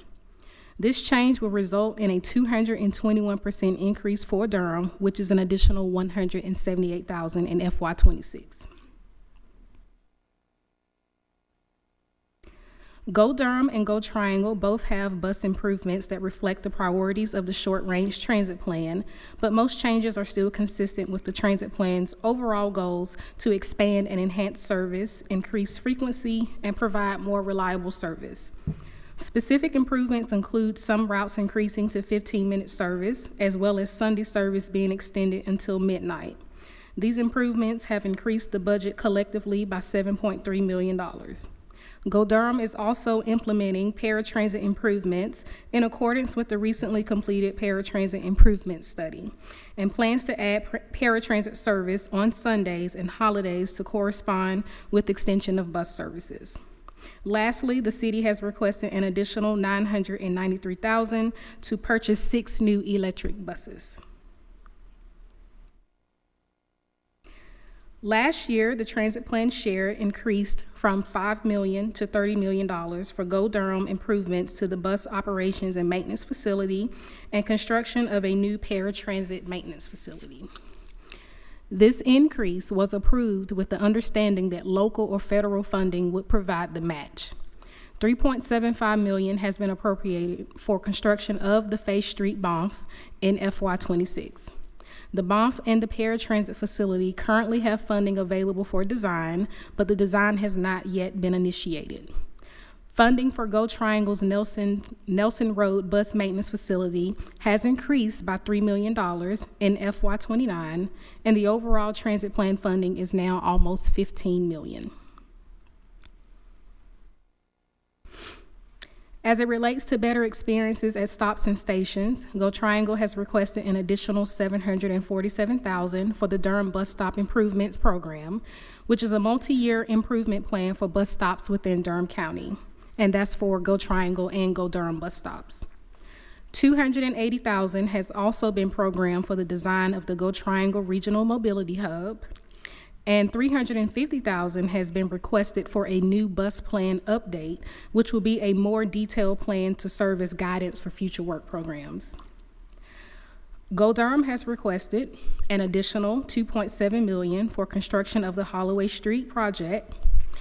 On the Access to Transit Junction Road project, they are requesting to move up the $1.1 million that was previously programmed in future years, plus an additional $252,000 for construction. On their Access to Transit Horton Road project, they are requesting an additional $722,000 for construction. Lastly, for the Village Mobility Hub, the $1.2 million that was previously programmed for construction has been redirected to land acquisition. Construction has been delayed and will require additional funding. Another key theme of the Durham Transit Plan is to connect the region with quick and reliable service. We have a fast and reliable regional services placeholder, which is $500,000 in our budget that may be used for planning and or grant matching opportunities. In this year's budget, we actually allocated $200,000 of the $500,000 to fund the city's Small Starts grant application. The Bus Rapid Transit Vision Plan for Durham County is a project that was previously the Bus Speed and Reliability Study that was sponsored by the MPO. This project was reassigned to Durham County, and the county will continue to partner with the MPO as we advance this study. The contracting for this is currently underway. Lastly, we have the new Bus Rapid Transit project development for the city of Durham. This is a $10 million project with $6 million allocated in FY26. This request also adds $434,000 for 3 new staff positions. Funding is proposed in anticipation of the completion of the Small Start Study application, which was funded in Q2 of FY25. The city has identified a BRT corridor from Duke University through downtown and along Holloway Street to the Village Transit Center. Other key changes to note in the draft work program are our project closeouts. Right now, we have the light rail and the commuter rail projects that will be closed out at the end of this year. This closeout will return $1 million to our fund balance, and any ongoing maintenance of any properties purchased by the light rail project will be consolidated into a new Go Triangle property operations and maintenance project, which will cost about $53,000 a year. As it relates to lead agency updates, our ILA requires the staff working group to develop and delegate a lead agency for several important components of the work program. Go Triangle has requested to no longer lead the public engagement for the work program. This has resulted in a 0.5 FTE reduction in their marketing, communication, and public engagement support staff project. The remaining 1 FTE will be refocused to provide public engagement of only Go Triangle sponsored projects. As the staff working group continues to review the lead agency matrix, more changes to staffing projects may be implemented in the final work program. There may also be some potential changes in tax district administration. Go Triangle currently has an organizational study that has proposed them to consolidate their tax district administration staff into a standalone unit. If this potential reorganization does actually occur, this may also prompt changes in the final work program. As it relates to our adoption schedule, right now, we are currently in February and our public comment period is open. The staff working group approved to release the work program for public comment at our meeting on January 15th. I should note that the vote passed 3-1 with Durham County voting against it. As I just mentioned, the public comment period opened on January 31st. It will be open for a period of 21 days and closing on February 21st. After today's presentation, the staff working group will work from now until mid-March to finalize the work program. A second vote will occur at our meeting in March, which will be to release the final recommended work program to the governing boards for approval. If the motion passes, we will come back in April to deliver a second presentation on the final work program and request your approval. Upon your approval, we will then seek approval from the Go Triangle Board of Trustees in June. More information about the work program can be found on the Go Forward website as well as Durham County's website. We are also advertising on Durham County's social media platforms. Residents have the opportunity to take a survey online, and we will also have 3 tabling sessions at Durham Station beginning tomorrow, where staff will be on site to answer questions and help residents complete the survey. Public comments may also be emailed to us at the transitplan@dconc.gov email address. All public comments will be shared with you all at the next presentation. Are there any questions? Thank you. Thank you all so much for this presentation, and thank you to the city, Go Triangle, of course, our own Ellen, for all the work that y'all are doing on our transit plan. I had some questions about the cost increases. So with the cost increases, what is the reasoning for, like, in the past, the county and the cities, if there are cost increases, they'll work to, modify the project before coming to the elected bodies asking for that increase. What was the reasoning behind, for this instance, to not go that traditional route?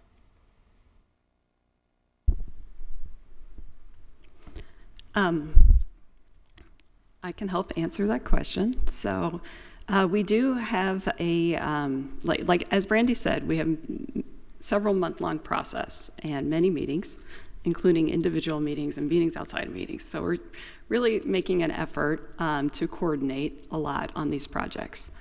I did vote against the release of the draft work program. And I did that due to concerns about 4 City of Durham capital projects. There's a memo in your materials that outline those concerns. I do want to be clear that Durham County is not opposed to these projects in any way. They're all in the transit plan, and we want them to be successful. We do not oppose providing money to the city. This is an unprecedented amount of money being provided to the city this year. The concerns that I raised, had to do with kind of the budget transparency, the accountability for those funds, making sure that we are accounting for the long-term cost and including that in our financial model so that we can ensure that we can afford all the projects in the plan.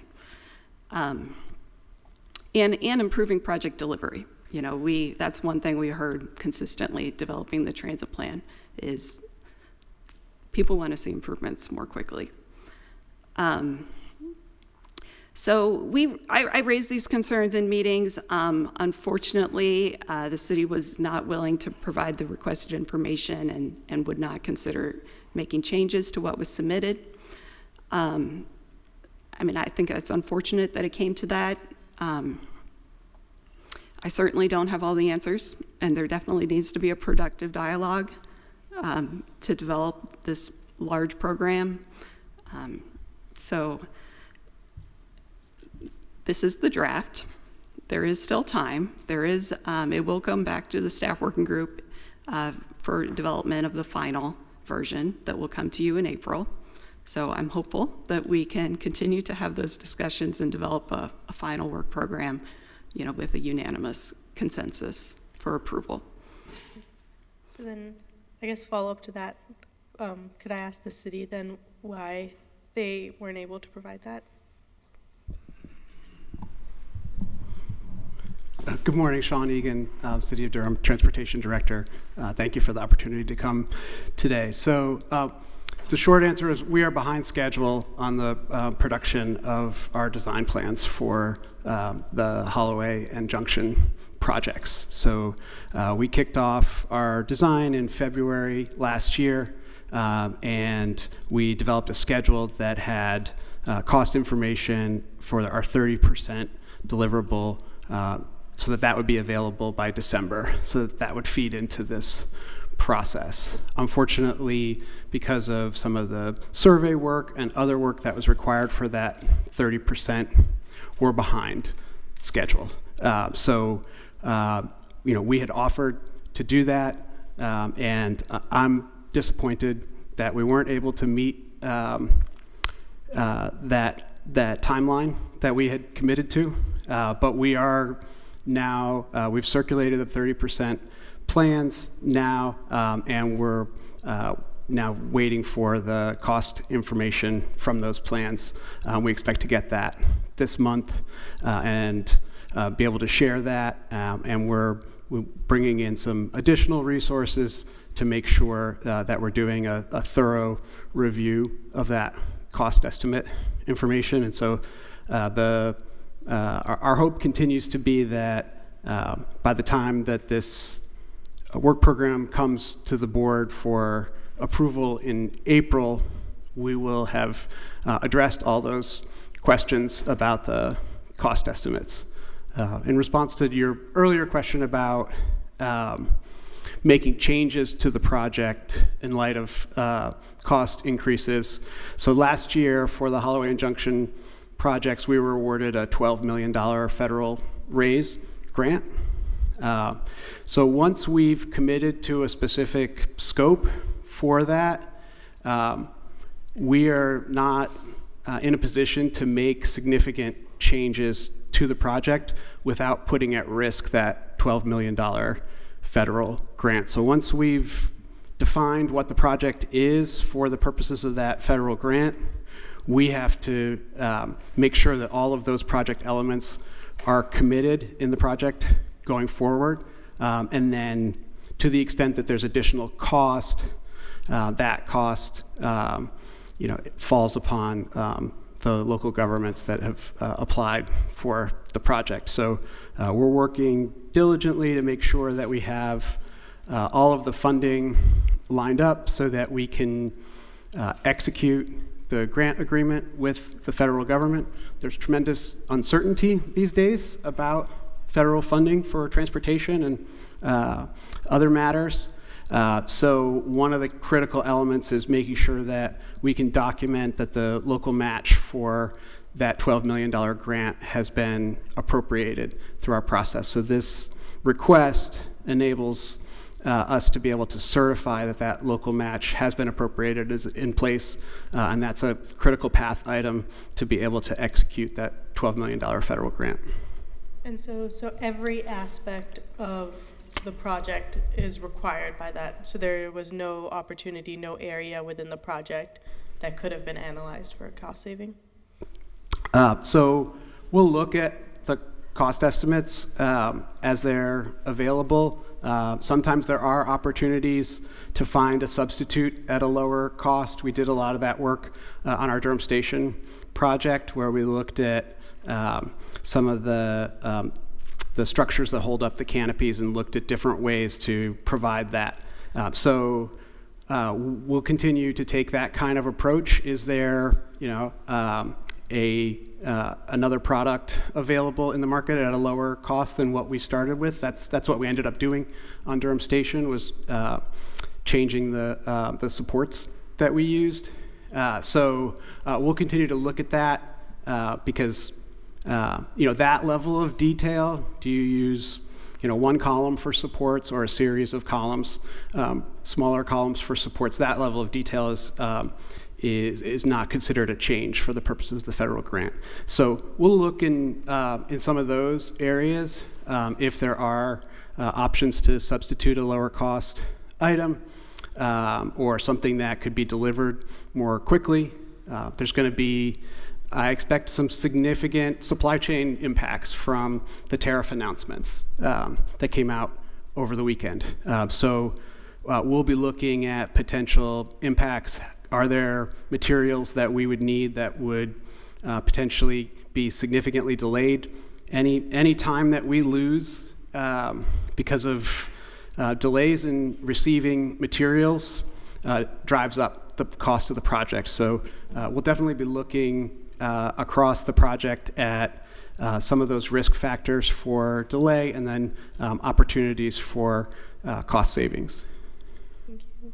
Yeah, I think for me, as we move forward with the FY26 plan, and just in general, when we're talking about transit within Durham County and connecting to neighboring counties as the new, now not alternate, but delegate for MPO, TPO, our rebranding, collaboration is going to be key.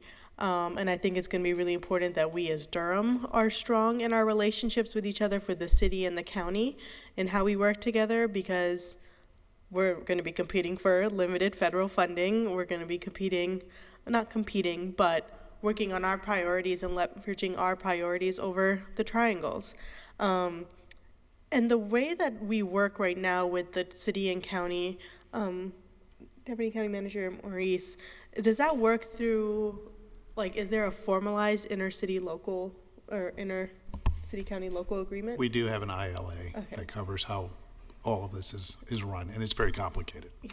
And so does it go into that level of detail about information sharing and deadlines and just the way that our working relationships are, or is it mostly technical? I think it's mostly technical. Ellen, I don't know if you wanted to add to that or not. Yes, it's complicated. Those of you who are around for developing it, it does identify this staff working group. It's a 4-member committee, and it delegates a lot of responsibilities to that staff working group to be the way that staff coordinate ahead of time. It also identifies certain roles for the Go Triangle, the county, and the TPO. And then we actually have another agreement that brings in the city of Durham. So it is complicated. There's certain things that are set in those agreements, and then there's certain things that are more like the discretion of the staff working group to figure out exactly this process. The flow chart that Brandy mentioned, that's not specifically in these agreements. It's something that we have to work out internally. And it can be changed. If this I do want to emphasize the staff working group is advisory to the governing boards. So if this process isn't working, there is opportunity to consider changes for it to function better and to give you the information you need and to have these products be in the format that you need to feel comfortable with the approvals.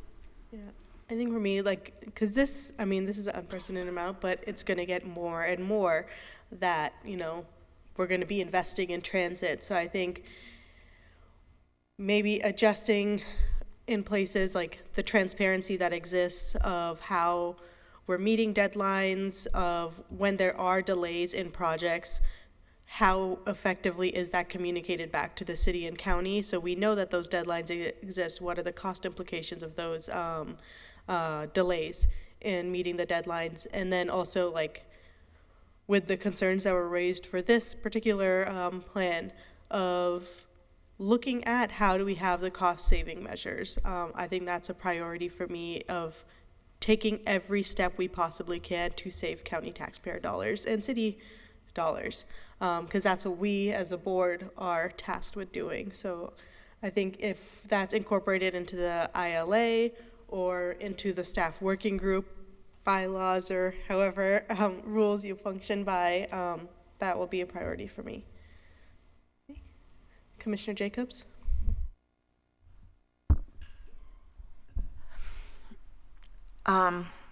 Thank you for the presentation, Brandy. Thank you. And there's a lot of information for this item.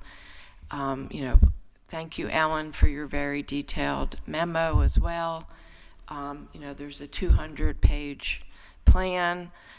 There's a lot, and I did look through everything. So, and I appreciate, our transportation team. How many staff members do we have now?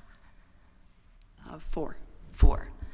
And the level of work that you all do is amazing. I have tremendous respect for how conscientious you are, and just the high level, excellent work that you all are doing.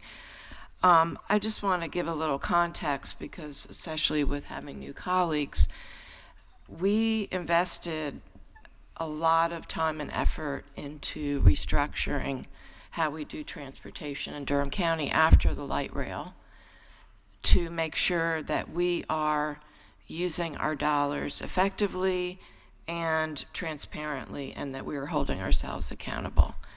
We have limited dollars, and we have to use them the best way possible for the community. We have a great plan.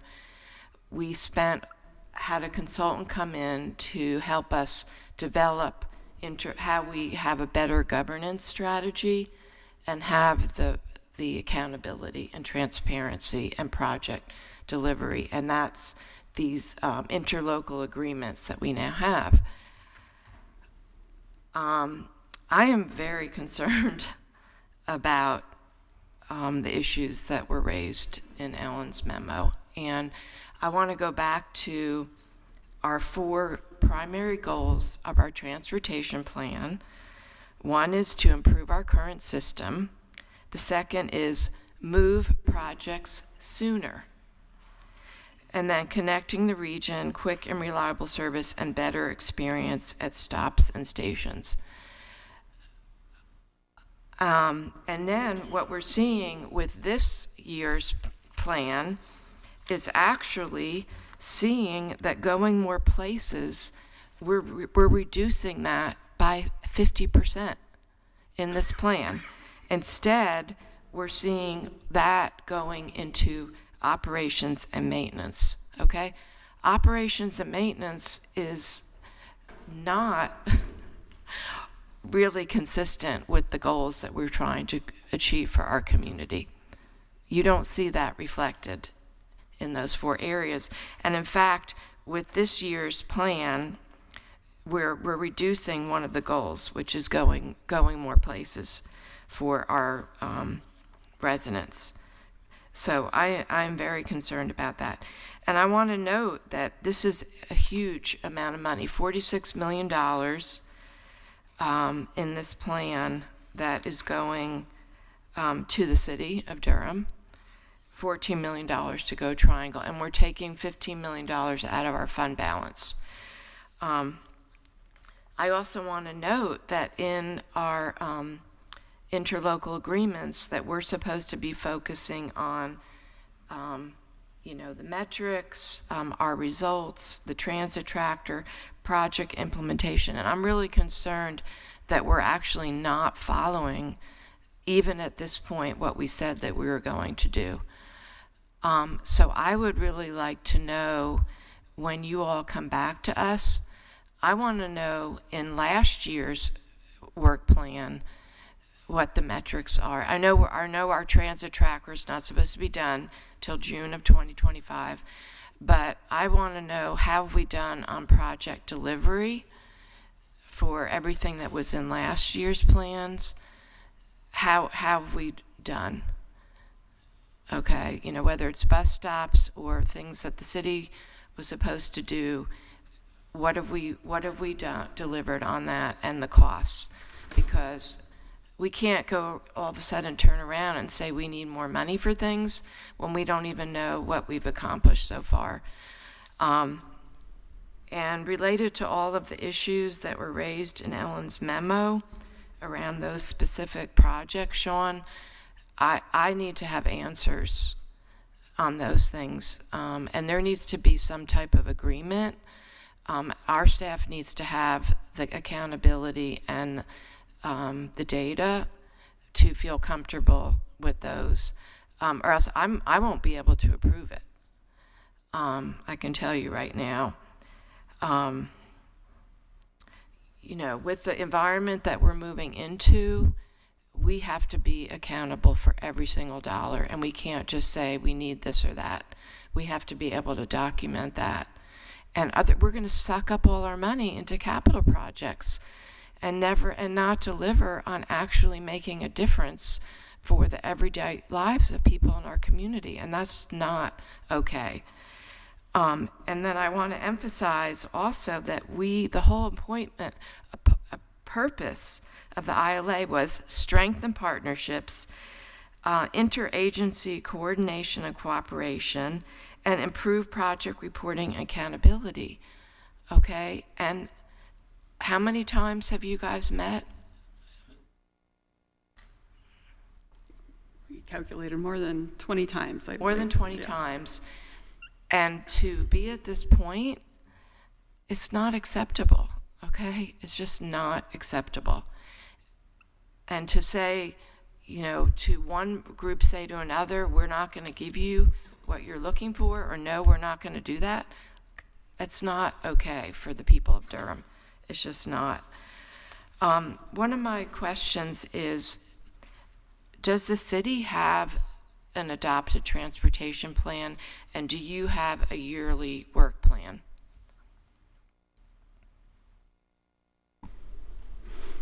The city has the Move Durham plan that was adopted in 2020 that focuses on the transportation needs in central Durham, and then the city participates with the TPO in regional transportation planning. So we contribute to the TIP that is developed for our region, as well as the comprehensive transportation plan and the metropolitan transportation plan. So those, we know that Durham residents travel beyond our borders across the region, and so it's critically important for us to work with our regional partners and to plan transportation, not just within our borders, but across our region.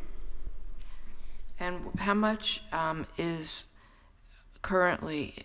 much funding are you currently allocating for transit, the city?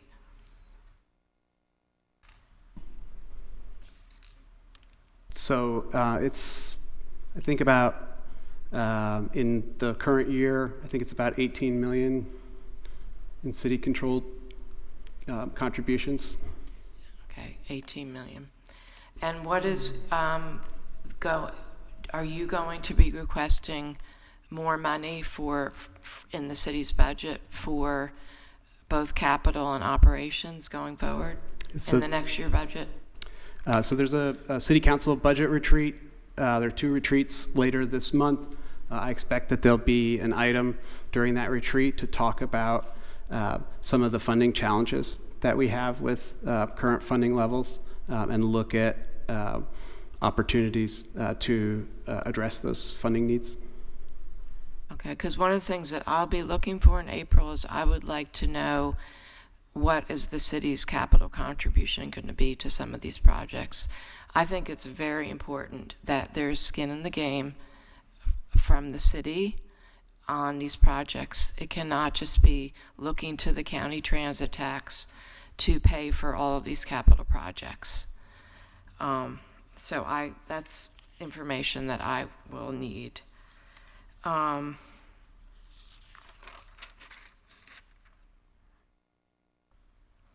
And I just want to emphasize that the way the county funds, we have a financial policy where we are very deliberate about not, our financial policy is to not tie up funding in projects until they're actually being built. That's why we don't issue LOBs until we're actually ready to build them, and we try to do that at the last minute. And so the way we are financing things in the work plan should be consistent with that. And it's very concerning to me, the idea that we would, to the point of Ellen's memo about how she's concerned about allocating funding when we don't know what the exact costs will be. That's not consistent with how we do things on the county side. And we've been also very clear with Durham Public Schools with project management for the same way, is to be very careful about how we are using our capital funding. I just wanted to highlight that. And I think also on the Go Triangle side, there were also issues raised that I want to make sure that we have those questions answered as well. It's a lot. I'm worried that honestly there's a lot to figure out before April, and I want to make sure that we do have everything that on the county side addressed by that time. And if we have to delay the approval of the plan, then we'll have to delay it. I will add, we do have an amendment process 3 times a year that's scheduled. So there is an opportunity to change this continuously throughout the year. So.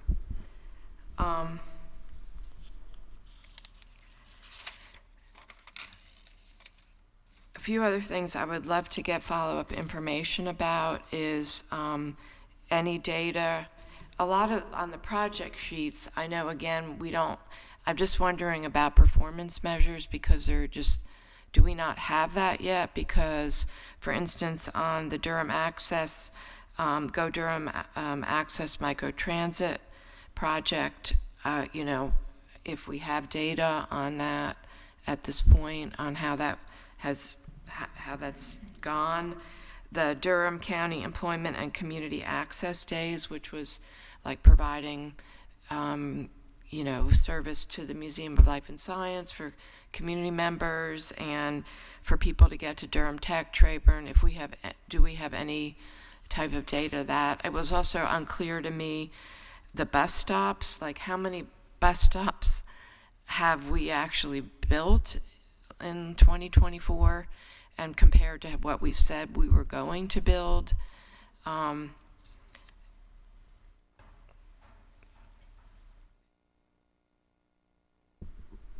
So, is there any way for us to get more performance measures on some of these things at this point? Yes, so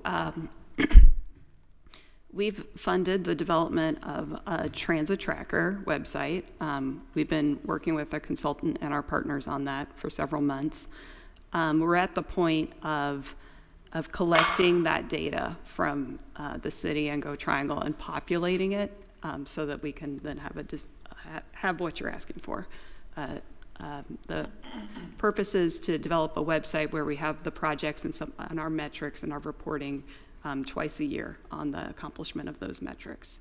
So it's a work in progress. Hopefully, maybe by the time that this comes back in April, we'll be able to share some of that with you. And, we do intend to kind of incorporate that into our regular updates moving forward. The metrics in the work program, we have kind of evaluated them and asked our partners to evaluate them. And we have edited and updated several of them. But several items I don't think have been updated, particularly project schedules. I believe for the most part those project schedules are what was there last year. Mm-hmm. So you are correct. There does need to be some refining and updating of those for the final. And I don't know if you want to add anything.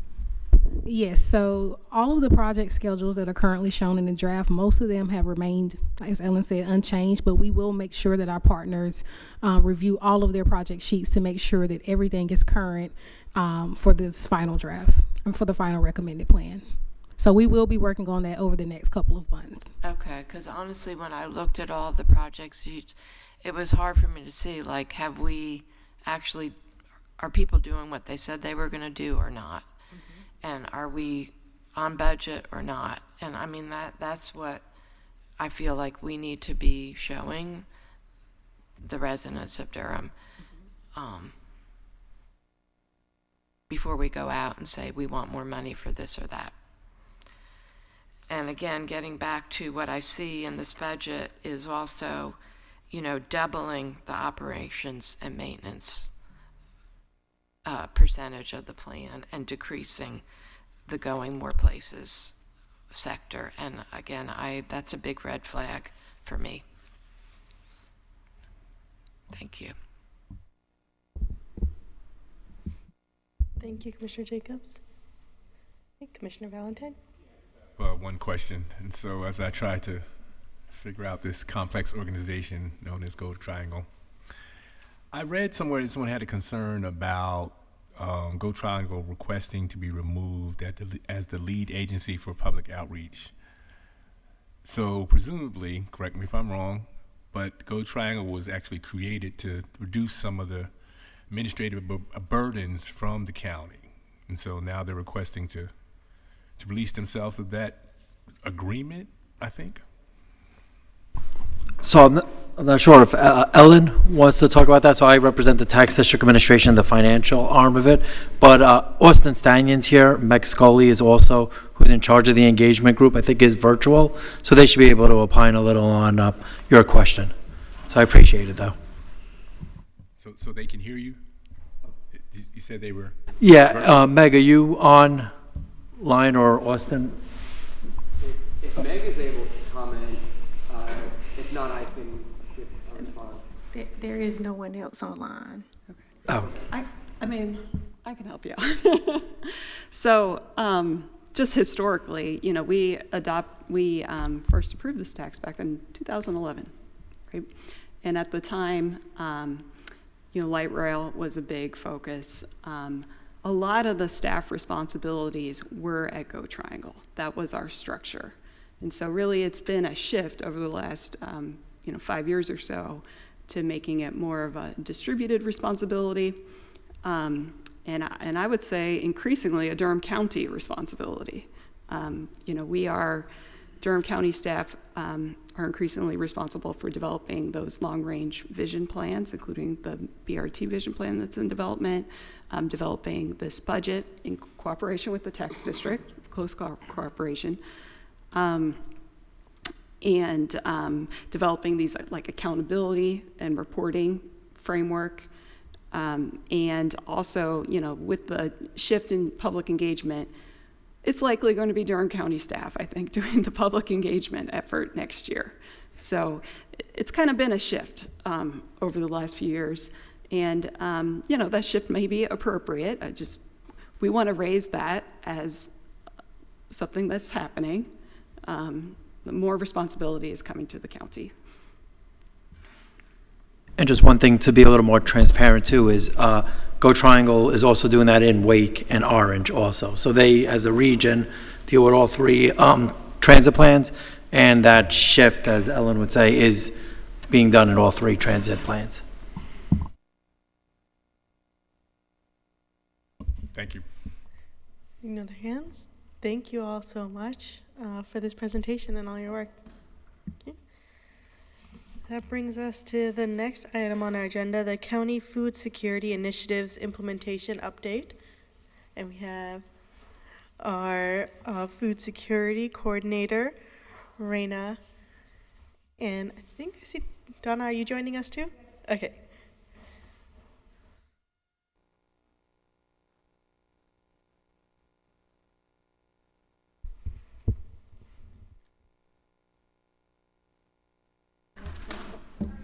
Oh, that's okay. Yeah. That's okay. That's next.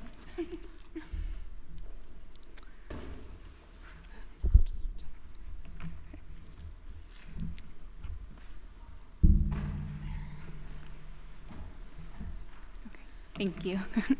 All right. Good morning, County Commissioners. I am Raina Goldstein-Banug. I am our County Food Security Coordinator, and I'm very excited to be here today to give a food security update for where we are in Durham right now.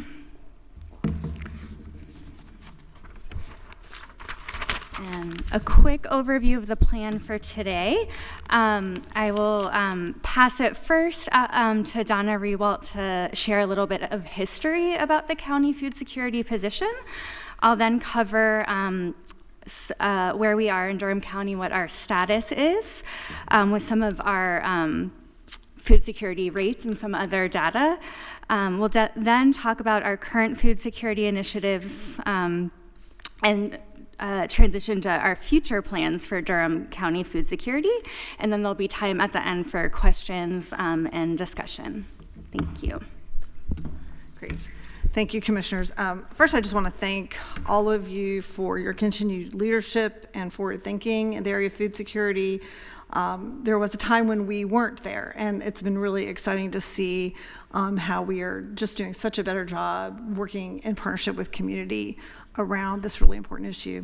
I just want to give you a little background on kind of the role of the Food Security Coordinator and why we're here today. This position in particular, the County Food Security Coordinator, was created by the BOCC in FY21. And this kind of followed some years of conversation both with the city and the county. It was created with significant community support, with leadership from End Hunger Durham and other groups. And this reflected that ongoing effort to provide improved food access and food system changes in Durham County. This was really spurred certainly by the onset of the COVID-19 pandemic, which really showed us very quickly where many of our weaknesses and challenges were in this area. This also follows some moves kind of across the state of North Carolina where food security roles and positions have been created. We kind of followed the leadership of Wake County that has had a food security position for some time. Guilford County, Orange County has also recently added this type of work to their program as well. The role facilitates both within the county, internally, and externally within the community, coordination of food security initiatives, policies, and services, including a county food security network and a forthcoming food system assessment and strategic planning process, which we're really excited about. This role is also beneficial to you all because it supports your leadership as BOCC members, as well as our county leadership, to inform and advise on food security issues as needed, and for example, this annual update, and to provide that content expertise that is often needed in this area. This role also manages our food security investments, which includes some things you'll hear about today in terms of our $3.6 million in food security and ARPA-related food security projects and county food security grants. This role also supports an intergovernmental team, so we don't just limit ourselves to Durham County, but we also have an intergovernmental team with the city and with Durham Public Schools, trying to think more broadly and more deeply. And we also do have some regional efforts that we have started to be engaged in because food doesn't just exist within our borders. We have to date had two county food security coordinators. The first one, some of you may remember Mary Oxendine. She actually now works for Farm Aid, but we still actually work very closely with Mary. So she sometimes, she was just in our office last week. Raina started with us as our second county food security coordinator in May 2024. We borrowed her from public health. If you don't know, we borrowed her from the DINE program. She comes to us very experienced with a background as a nutritionist, master's in public health, and then just for good measure, she got a master's in agriculture and food policy, which just happens to come in pretty handy in this role. So I'll turn the rest of this over to Raina. I'm here for historical context and additional questions that might kind of have started before Raina started with us. Okay, great. Thank you so much, Donna. Okay. I wanted to start to just give an overview of where we are with food security in Durham County before talking more in detail about our initiatives. And before I share some of the data with you all, I did want to go over some definitions. We use the word food security a lot, and it means different things to different people. The definitions here are from USDA, so from the United States Department of Agriculture. And food security in this context is access to enough food for an active, healthy life. And much of our data that we collect on the local, state, and federal levels, this is the definition that they're using for food security. Sometimes you'll hear the word nutrition security. This is also a USDA definition. I added something in red, so I'll talk about that in a second. But the definition is all Americans have consistent and equitable access to healthy, safe, affordable, and culturally appropriate foods essential to optimal health and well-being. I added the culturally appropriate because our work in Durham County, both within our county and with our community partners and our community members, we really strive to also provide culturally appropriate food. We know that's part of the equation. And often when we might say the words food security when we're talking about our programs and our community, but often when we're talking about our impact, we do mean nutrition security. So I wanted to clarify that.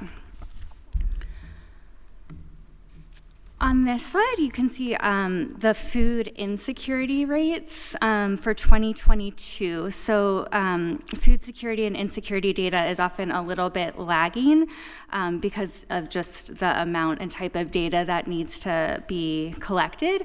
And 2022 is the most recent data that was available at the county and state level. And so we talked about food security being enough access to enough food for an active, healthy life. So food insecurity is the lack of that access. And I'm not going to read everything on this slide, but I did want to highlight a few things. Durham's total food insecurity is lower than North Carolina, and it is about equal to the U.S. rate. So 12.2% overall in Durham, and 12.8% in the United States.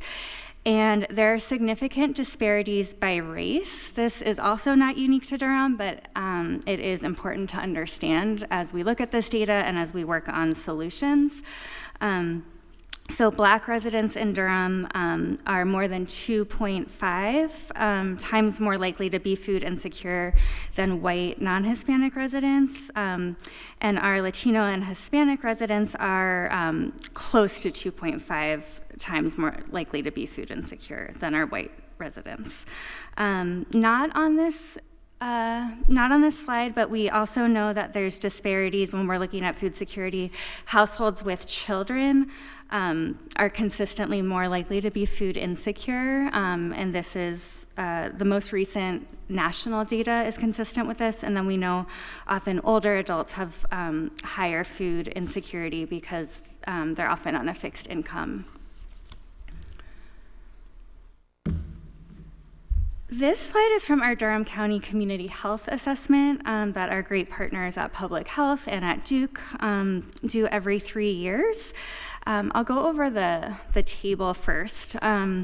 This is showing over time answers to the question, in the last 12 months, did you ever cut the size of your meals or skip meals because there was not enough money for food?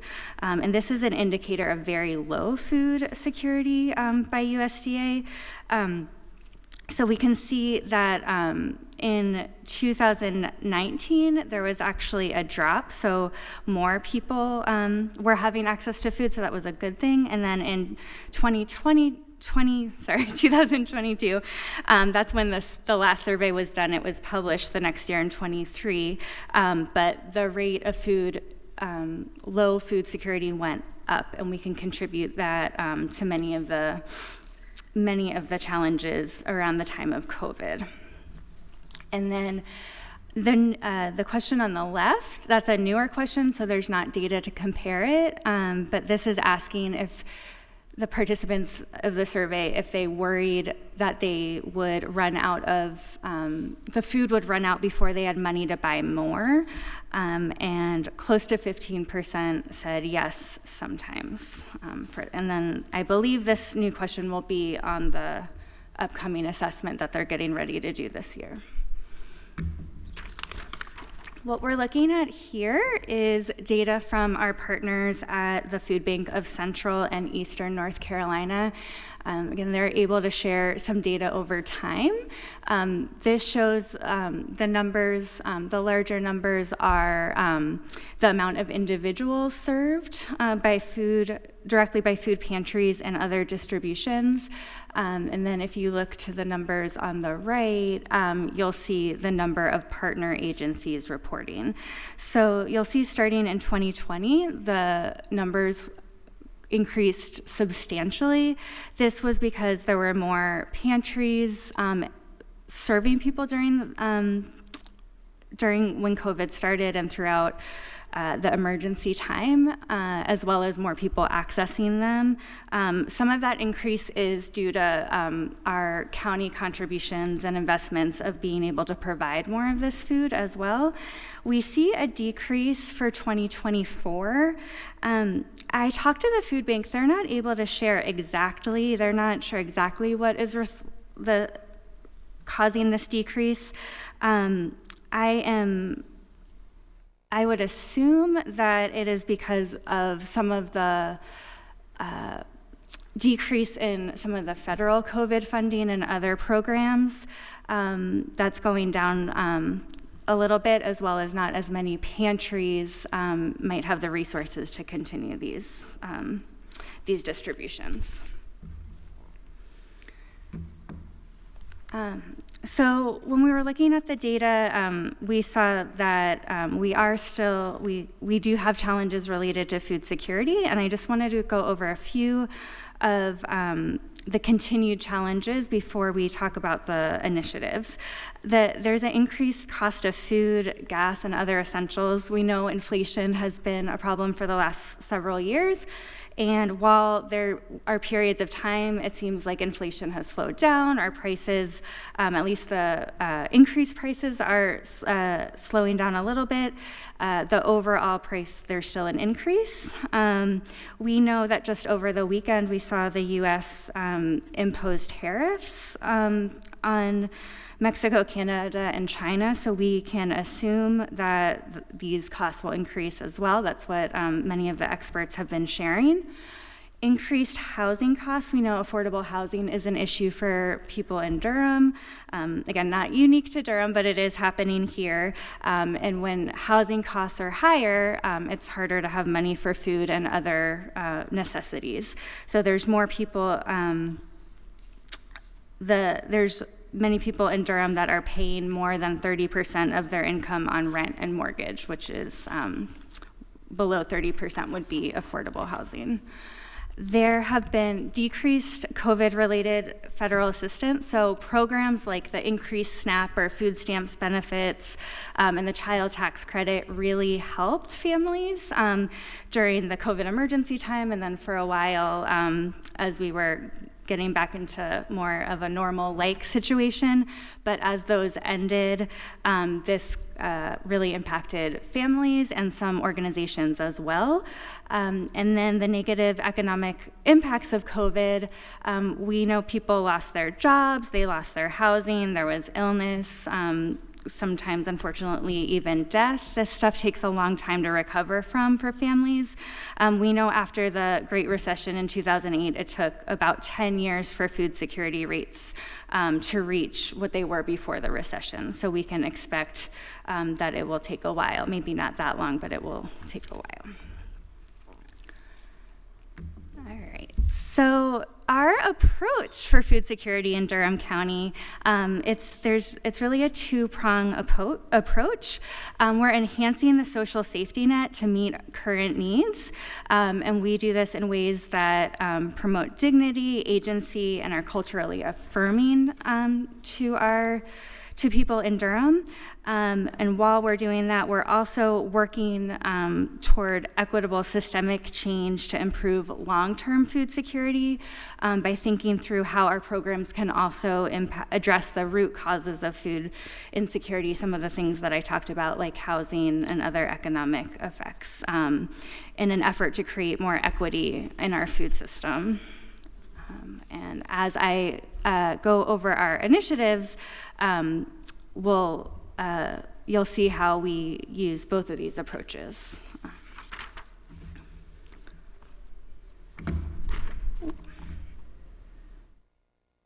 Okay. So as Donna mentioned earlier, there's significant ARPA investment as well as our county, additional county investments for food security. I'll talk about our ARPA investments first. I'm grateful that we have such a large ARPA investment. There's 5 projects and over $3.5 million. So very grateful to the county commissioners and to all the county staff and county members that work to make, community members that work to make this happen. I'm going to talk about, I have slides to go over each of these projects in a little more detail. There's a lot of information on these and we don't have a ton of time, so anything I don't cover, I'm happy to take questions during our discussion time. Okay.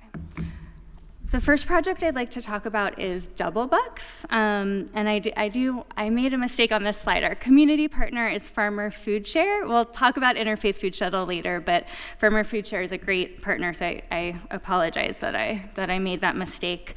But Double Bucks is a program that stretches food budgets at 4 of our Durham farmers markets. It has actually been around since 2014, and there's been different funders over the years, but the ARPA funding was able to strengthen the program and continue it from September 23 into September 2026. So Double Bucks, the way it works is that it matches SNAP or EBT, food stamp benefits, or farmers market nutrition program vouchers. These come from the WIC program. So when individuals come to the farmers market, if they have these benefits, they will be able to go to the info desk at any of these 4 farmers markets, and they can actually get double what they would spend. So they get double incentives in the form of tokens that they can use on any of the SNAP eligible market purchases. So this is things like fruits, vegetables, grains, eggs, meats, plants, etc. And I did want to note that our Double Bucks program is unique in other places in the state and in the country. Often, Double Bucks, or you'll hear it called Double Up Bucks, can only be used for fruits and vegetables. And while fruits and vegetables are great, I'm a dietitian, so I'm a big fan of them. Allowing customers to get any of the SNAP eligible food really allows them to get what they most need and shop with dignity. If people run out of their benefits, these participants can get a cash match, so they can use cash and still get double the incentive, as well as if they live in our Durham Housing Authority. They are able to use cash match. And so on this slide, there are some of the results of the program so far. They are organized by fiscal year to kind of show the difference in the difference in data. Also, the SNAP customers are recorded by fiscal year. So we see that there's a significant amount of Double Bucks tokens redeemed. Already in fiscal year 2025, which we just have data for half of the year, there's more Double Bucks tokens coming in than the entire fiscal year 2024. I also wanted to note the tremendous impact that Double Bucks has on the local economy. So these participants of Double Bucks are using their benefits and the Double Bucks incentives with our local and regional farmers at these 4 farmers markets, which makes a big impact for their business. There are some quotes from the Double Bucks customers. Our partners at the DINE program have been helping with the surveys and some of the coordination, and so they've been able to get some really great data from customers. It's also a way to understand how the program is working, making sure it's reaching who we need to reach, and make adjustments as we go.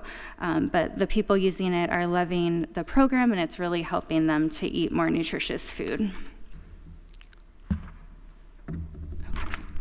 Next is our emergency food assistance from ARPA. This is Interfaith Food Shuttle that is the contractor, and this provides food assistance in the terms of in the form of fresh produce and eggs. And this project helped really to bridge the gap when families receiving SNAP and other benefits were getting decreased benefits after the COVID emergency allotments. So 38 pantries in Durham received this program directly from food vendors that Interfaith Food Shuttle and their subcontractor, the food bank, arrange for them. So we see over 1 million pounds of food have been distributed during this program thus far. Again, focused on much of the food from local and regional vendors to support our food system and strengthen it, which is one of our long-term goals. And both participants, individual participants, and food pantries are just tremendously grateful for this program. It's made a big impact. And I wanted to say thank you to all of the county commissioners and the county manager and staff that were able to add additional funding to this project. This is one of the projects that was able to add some additional funding in December, and the program will last several months longer, which will make a huge difference. Next is our community grocer with our community partner, Communities in Partnership. So this is a brick and mortar grocery store in northeast central Durham, which is a neighborhood that has high poverty rates and low access to nutritious food. It was a big loss to the community when Los Primos closed in 2022. So this grocery store is working on making up some of the loss there for the community members to have access to the food that they need. And the grocery store opened early last year. They carry a variety of different food products and household necessities. They've been able to also utilize local farms and our BIPOC business owners, again, to strengthen our food system and community. And they're working on developing a Double Bucks program, which is unique because right now it's just at farmers markets. Another ARPA project, there's a lot of ARPA for food security. Our Durham Center for Senior Life, which provides amazing services to our seniors in Durham. They have a number of food security programs and funding from ARPA, and this was an ARPA interest project. We were able to allowed funding for them to increase their nutrition position from 0.5 to 1.0 full-time equivalent. DSS has been funding the other half of it for a while, and this was huge to serve more older adults and connect them to food security and related services. So they've been able to do more assessments, provide more programming, and even do some home deliveries to seniors who can't leave their home. The last ARPA project I'll mention, or the last one we have, is the Durham County Food Security Grants. Our partner is Communities in Partnership for this as well. And this is a program that helps to enhance food security and bolster our social safety net for our county's most vulnerable residents. And I did want to note that this was a county-funded program for several years before it was part of ARPA funding this year. And this is one of our most successful programs. It gets good feedback every year. This is the second year that we've been able to have a contractor administer the program. This allows for a more accessible grant application process for our community organizations. It also gives us a little more room for other food security projects. And this goes to food security organizations that are working on projects that specifically are focusing on systems change in addition to maybe direct food distribution, and they're sharing decision making with the community and really embedded within the community that they serve.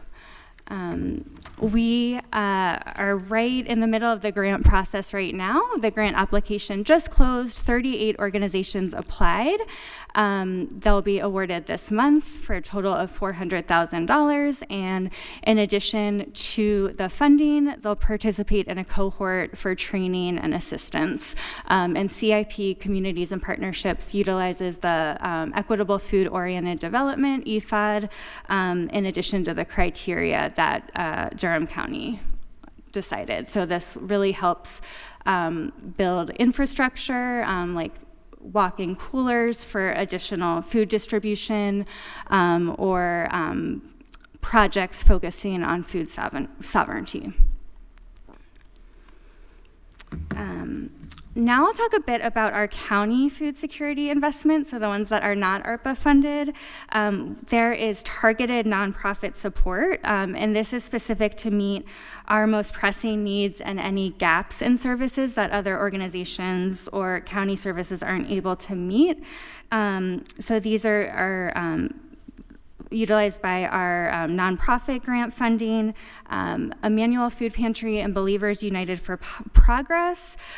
Both have very successful large community food distribution that are models for the specific neighborhoods. DCIA last year was awarded our food security micro grant contract, which is a kind of a smaller grants for food security, and then Root Causes and Meals on Wheels are able to meet our home delivered food needs, which keep becoming a bigger need.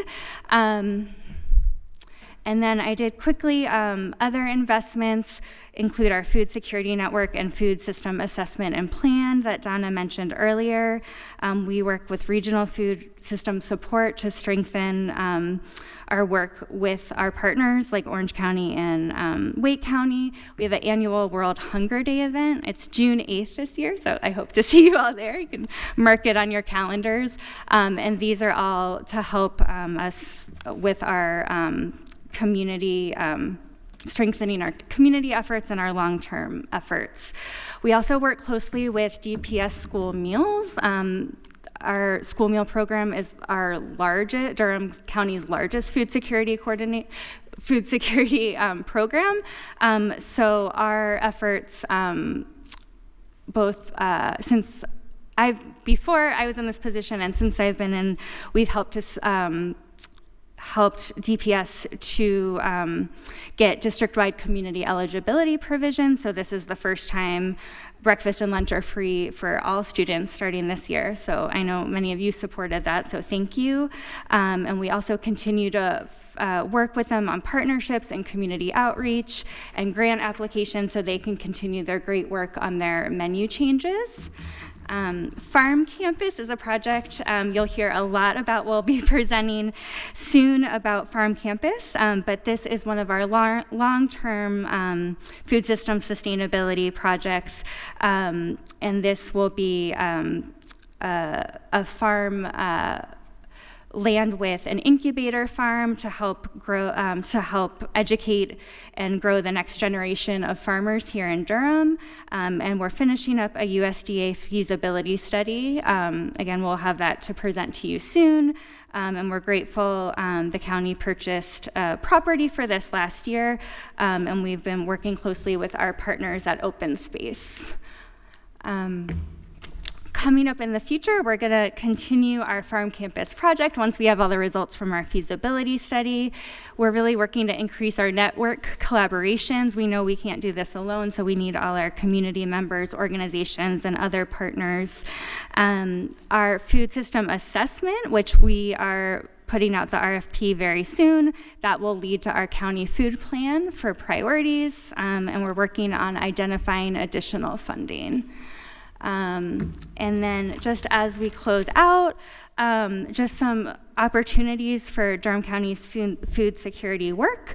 We know the importance of maintaining strong county food security investment, so thank you again to county commissioners for your investment here, your commitment to the investment here. We are working to plan for our county food security grants and double bucks post ARPA, knowing these are very important programs for our community to continue even after ARPA funding has ended. And we'll be using the results from the food system assessment to shape our future work, which I'm really excited about. There's a lot to do, so this will help us understand how to prioritize better. And then, of course, we're going to be closely monitoring how social and political changes are affecting individuals and partner organizations. The changes going on are affecting everyone, so we're trying to really understand that. So thank you all so much, and happy to answer any questions.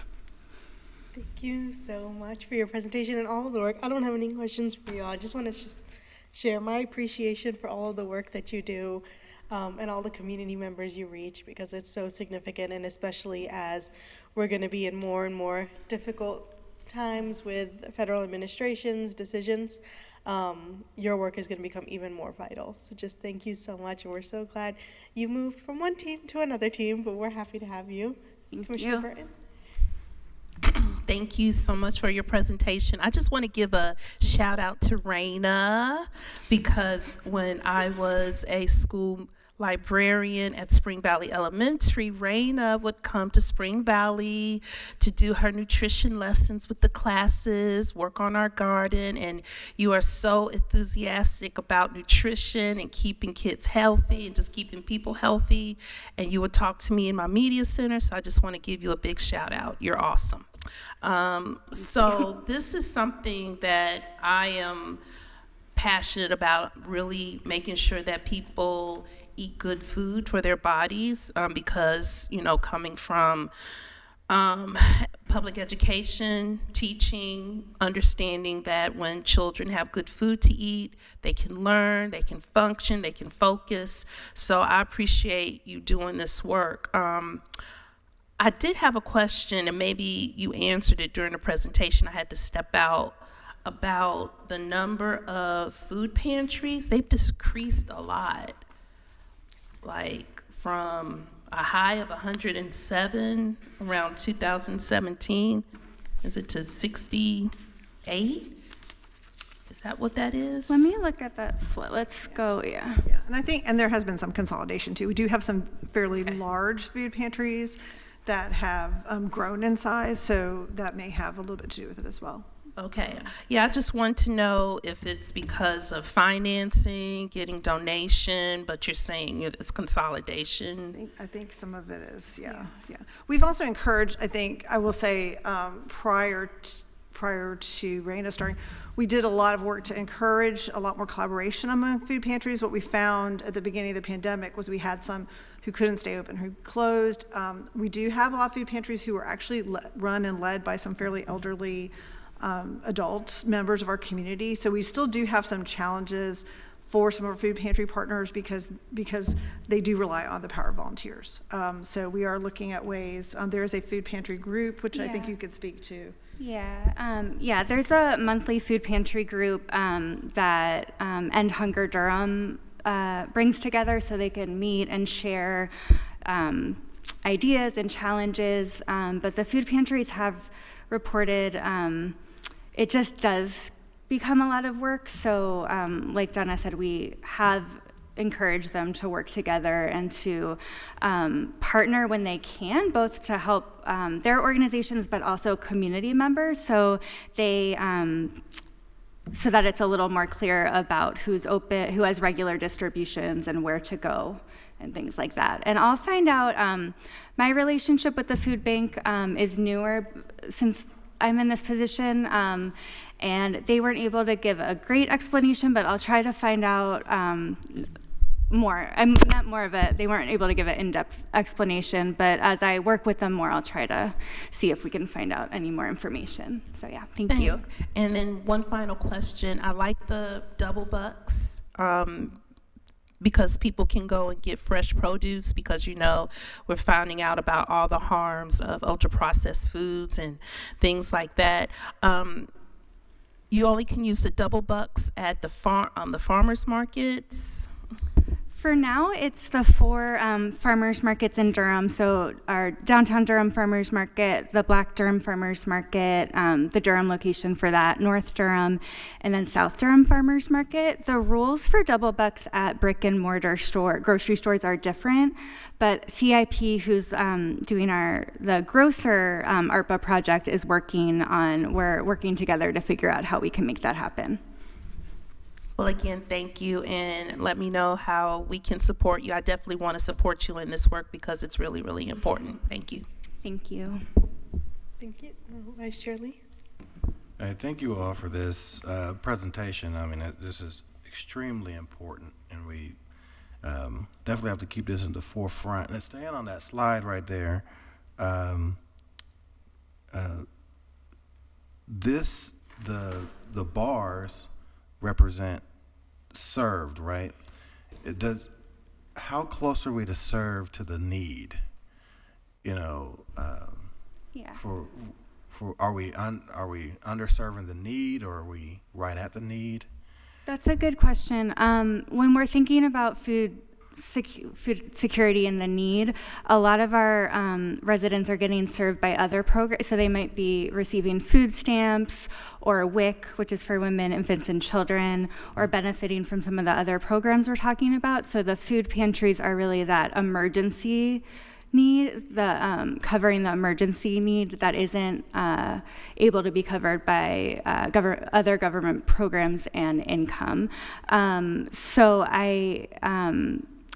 there still is some need. Some people that may need emergency food and might not be able to get it every week for a variety of reasons, but I've been really impressed with our food pantries and again, their partnerships with each other to make sure they're serving people as needed, and some creative programs. For example, some programs will do a special distribution if you have medical or dietary needs, or the at-home distributions that Root Causes and Meals on Wheels are the big ones, but some of our small pantries will do a few for their community members as needed.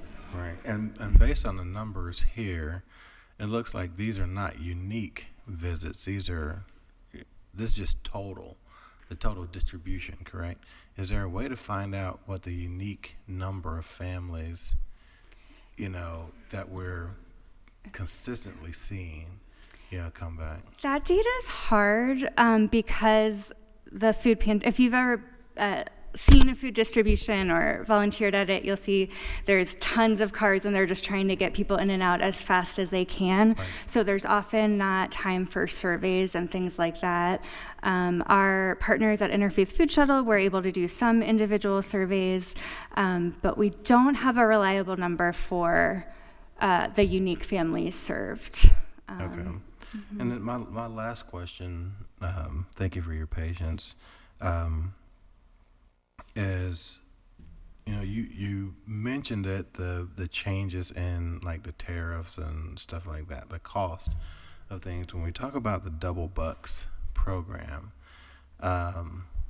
do we have any foresight on how that's going to change, that could change the program, or anything to mitigate, because even with the Double Bucks, the buying power will go down as the cost of the products or so forth go up. Yes.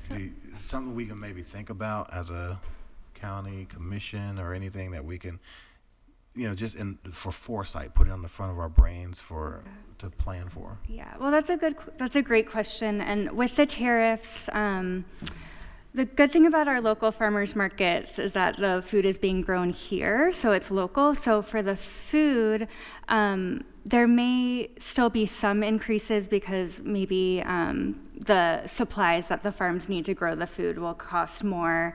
Maybe some of their admin or seeds or things like that. I don't anticipate the prices going up nearly as much as the grocery stores, although we're all waiting and seeing what's going to happen.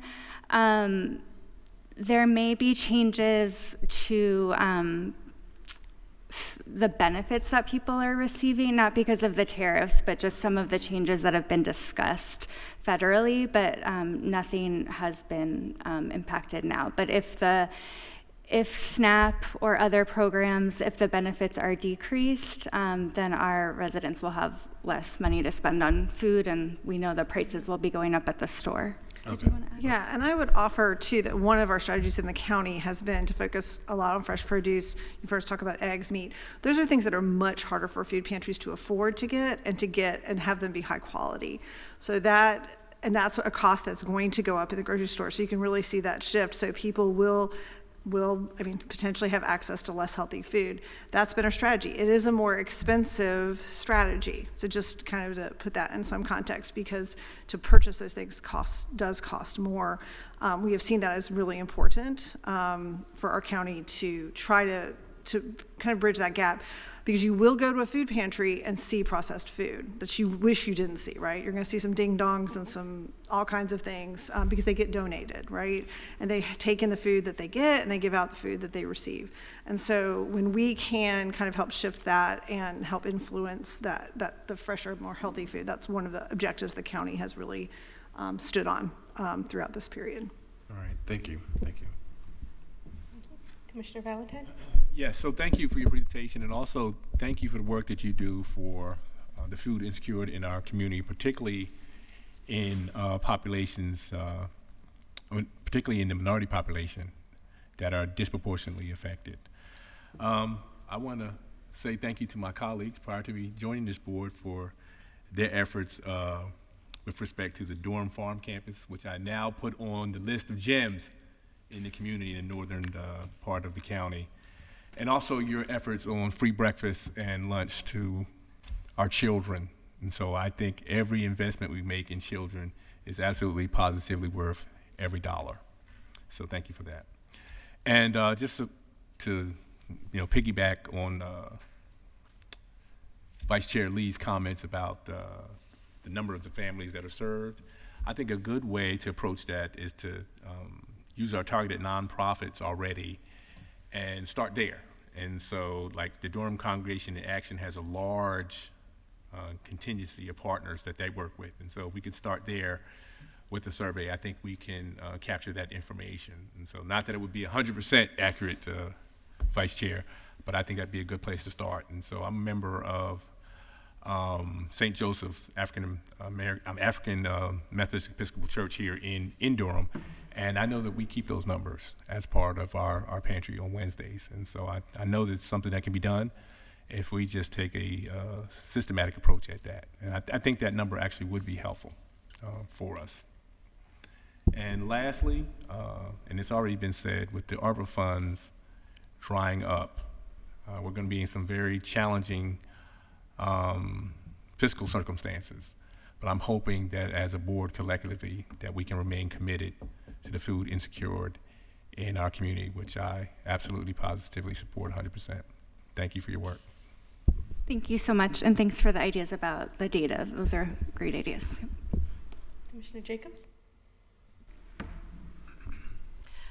Thank you so much for the work that you're doing and for this report. And I just want to commend our staff and the county manager, acting county manager, for the presentations that are on our agenda today. And also, I really appreciate the information that has been provided to the board.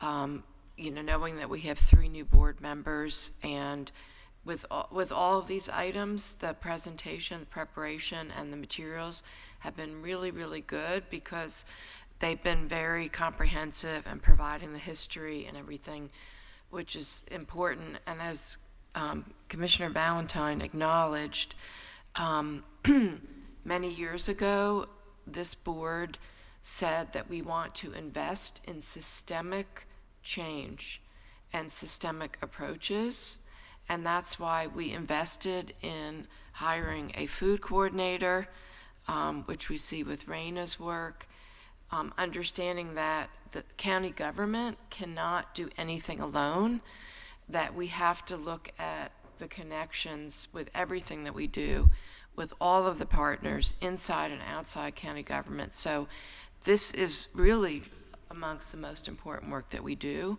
And then we're going to hear from Maytal, and that, you know, which is, we invested in an early childhood coordinator. Same thing, again, highlighting these really vital work. And then the third person that we invested in is a trauma-informed ACES coordinator, who I hope will get a report from Jess Busquet soon too. And because we are also supposed to be bringing a trauma-informed approach to everything that we do as well. So I just wanted to give that context. I also want to highlight what other commissioners have said. I am very concerned about what the future holds with, you know, our safety net, and what, you know, SNAP and WIC, and impact to our seniors, our children, our vulnerable families, Medicaid. You know, you can't separate one thing from the other, right? All of these things are about keeping families and children healthy. So I think what's going to be very important, actually, is following up on what Commissioner Lee said, having the data, because if we have to respond quickly to our state representatives and our federal representatives about the impact to everyday people, we are going to need the data on how many people will be impacted, what the difference is going to be in people's lives. That is, I think, one of the most important things that we're going to really need now as we go forward. And I will say on the foods, that's one reason we're really excited about the food system assessment, because one of the aspects of that we want to do is really look at what data is available, what data can we collect. Do we need to also, alongside a planning process, create a different structure for how we collect the kind of data we need to make good decisions? Because that was something I remember at the beginning of COVID. I think you all asked me and a couple of my colleagues, where are the people who are, right? We don't always know that to that level, but we do know a lot more now than we did then. So that's good, but we don't know enough. You are correct. But I know this is a DSS thing, but you know, how many people would be impacted by losing SNAP? And it's also, food and nutrition is also for seniors too. I would love to get, when you were showing us where the ARPA funding is going, there wasn't any data related to the grocery store investment or the Durham Center for Senior Life meals. So any kind of data we can get on how many people may be being served by the things that were mentioned in your report would be really good, because the other projects we did have data on that. And then also related to the food security grants that are about to go out, after they have been allocated, if we can also get a report on which nonprofits got funded and for how much, what the projects are, if we could get that. And then I think, also Title I funding and the CEP program, that's another one that's really scary about impacts too. So we just have to really stay on our toes about these things. And then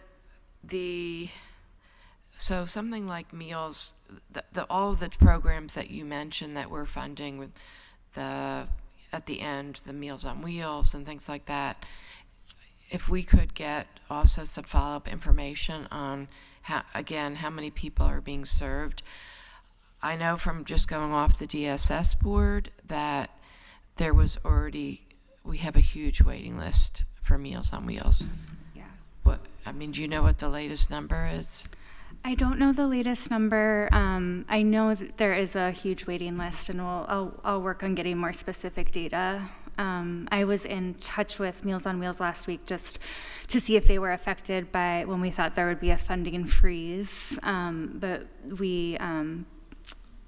that's not happening for right now. But they will work on some more data. I believe they just sent a report actually this weekend to us. Because the last thing I remember was over 400 people. And to think about our seniors who are homebound, literally not having food, and that's been an ongoing issue of how to meet the food needs for seniors. And I know that's part of what we've been doing with Durham Center for Senior Life, and so that's why I was wondering if we could get some follow-up on how many people are being impacted. It would be nice to know if any of those are the same people who are on the Meals on Wheels list, so to get a better handle on that. Okay. Yeah, we'll work on getting all that data, and then as you have any follow-up questions, just let us know. And we also fund so many other things like the senior food shuttle. Hopefully that's helping some people that sometimes I wonder how we can cross check on these lists. And the last thing I just want to mention is End Hunger Durham, for our commissioners to know that they have, if people are ever contacting you about pantries, if you go to the End Hunger Durham website, they have a list of all the food pantries, who's open which day, where they're located. But I think the app is not working anymore. There used to be. Is the app still working? I think it's working. I'll double check. Okay. I think, and there's a map that the dying team at the health department also coordinates a food security resource map that's on our county websites, but it's also on the End Hunger Durham website. But I'll check about that. Last time I checked, it was working. It was still working. And yeah. Maybe to get that out to us, because when people contact us, we can share that with folks. Yeah, but thank you so much for everything that you're doing. It is so important. Thank you.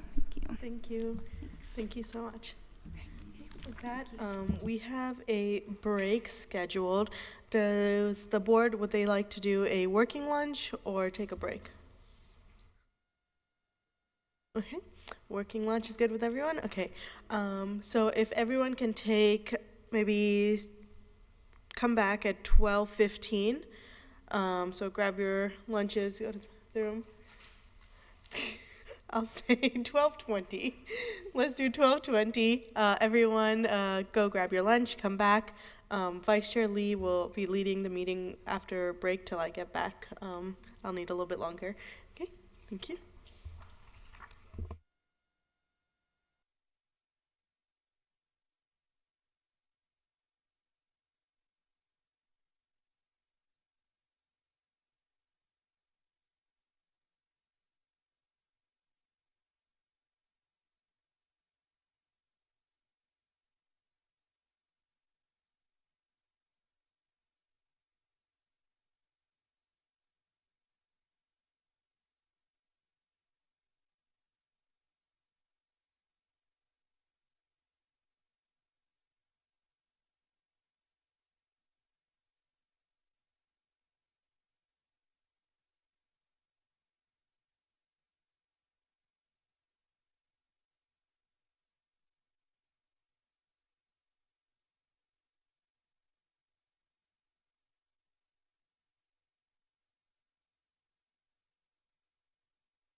back started. And we'll start with, for this afternoon, after the lunch break, it is item number 250032, and that is the Durham Pre-K and Early Childhood Action Plan Implementation Update. We've allotted 45 minutes for this presentation. Does it work at 20 and 25 or 25 and 20? Somewhere in there. Okay, all right. That will work, and we will turn it over. Thank you. Good afternoon, and thank you to county commissioners and county leadership for this opportunity to update you on the work of early childhood in our community. My name is Maytal Barak, and I'm the early childhood coordinator.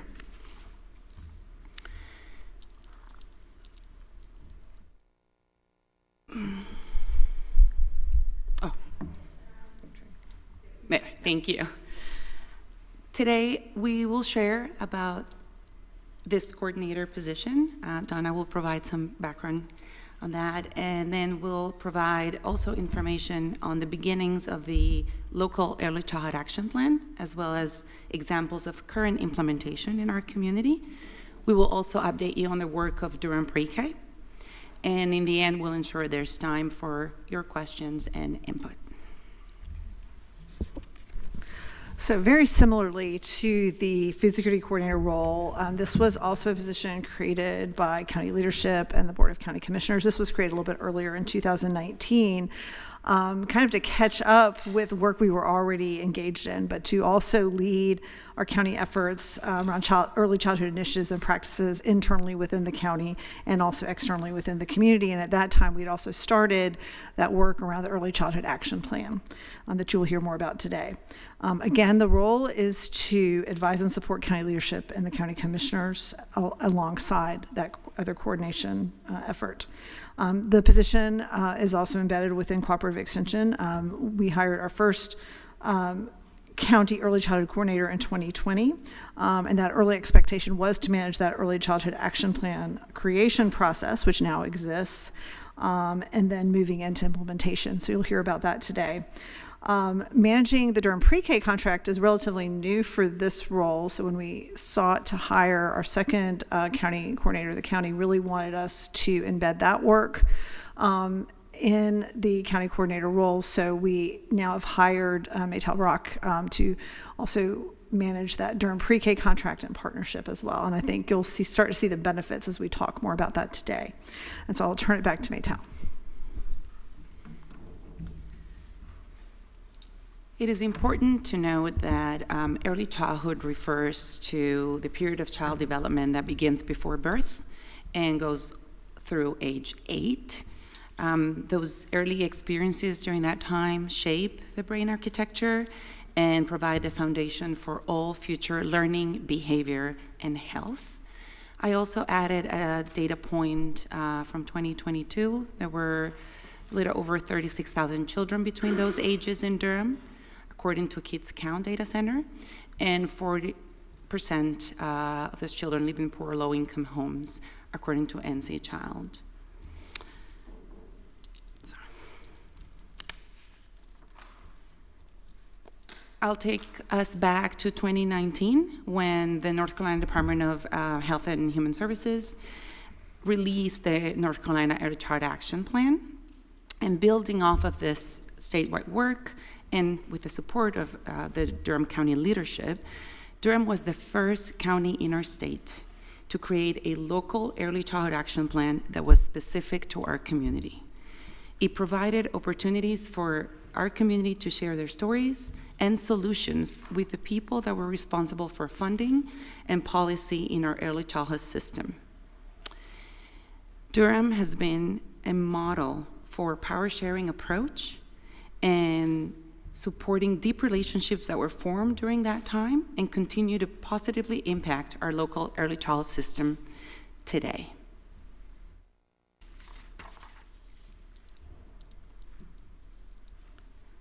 As Donna mentioned, we built that strategic plan, and now we are in the implementation phase. There are significant differences among segments of Durham's overall population when it comes to early childhood experiences, health, and learning, and these factors play an important role in nurturing young children and preparing them for adulthood.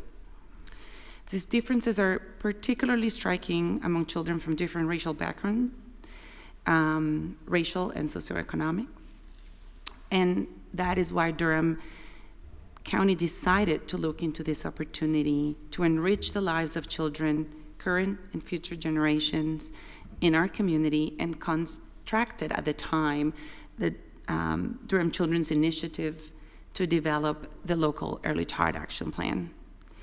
Currently, the county continues to support and fund this work, informed by the Early Child Action Plan recommendation, strategy, and action plans.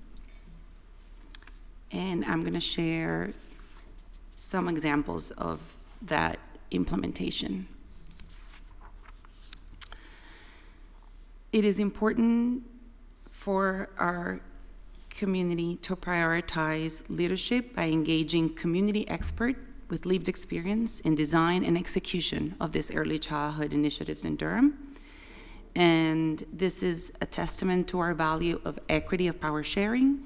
It also increases universal access and strengthens cross-sector collaboration. A few of those examples of our implementation are our DECO Thrives Guaranteed Income Program, implementations around infant maternal health, and early literacy.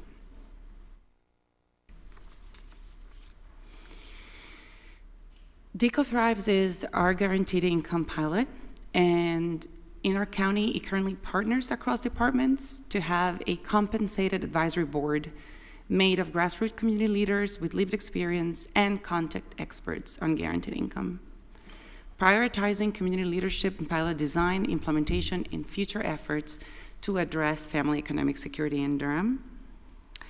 DECO Thrives demonstrate that what is possible when public funding, institutional, and community leaders, along with parents of young children, come together and operationalize equity, leveraging public funding for equitable early childhood systems change. Not only are we working across departments within the county, we are also learning from our city of Durham. As you know, they rolled out a guaranteed income pilot a few years ago, and one of our advisory members, Amber Wade, was with the city at the time and continues to be, and is one of our advisory boards informing this work, bridging our community at all levels as we look forward to implementation.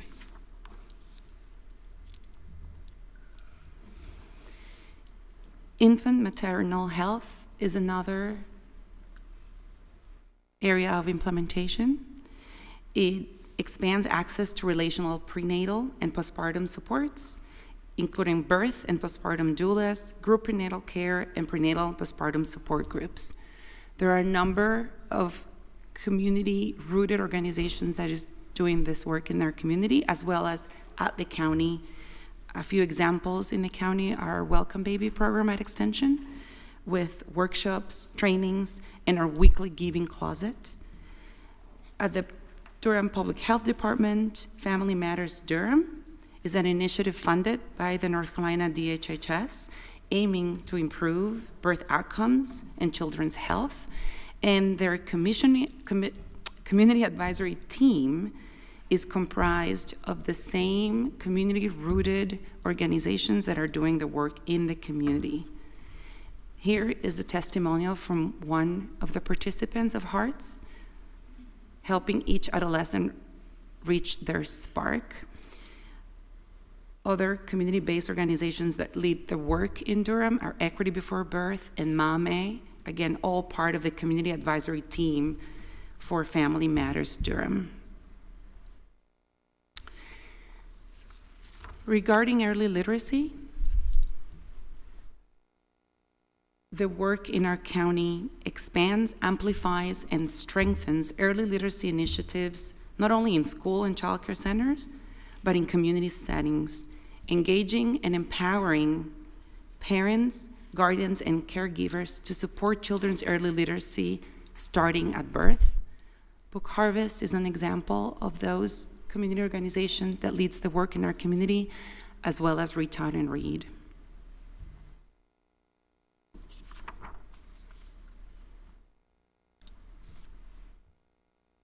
The Early Childhood Action Plan in Durham is a model in our state and at a national level. My recommendations are to increase, continue to invest and support with community-rooted and community-based programs and organizations, especially in light of the current climate. Investments in organizations like Rainbow Collective for Change, Refugee Communities in Partnership, and ISLA, who are responding to these communities that are more vulnerable than before with this funding, and ensuring that they are meeting the emerging needs of our community is of extreme importance at this time. And I mentioned how Durham is a model. I'm excited to share, and Chair Alam is going to be joining us, the Early Relational Health Funders Community. It's a national group that will be visiting Durham starting tomorrow. They chose Durham as their site to look at the work that is happening here in early childhood, looking at our Early Child Action Plan as a model of community engagement. There will be over 20 foundations listening to our presentations, and elected officials will be present as well. So that is an exciting opportunity and a testament to the work of the Early Child Action Plan. Can you just repeat that organization again? Yes, it's the, and I'll share in writing as well, but it's the Early Relational Health Funders Community, which is part of the Early Childhood Funders Collaborative.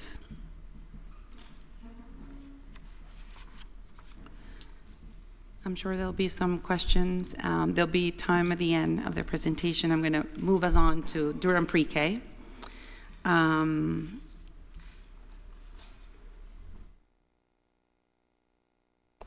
Durham County government's commitment to equitable access and high-quality preschool for all children in Durham is Durham Pre-K. And I am grateful for this opportunity to provide some updates, starting with some background history.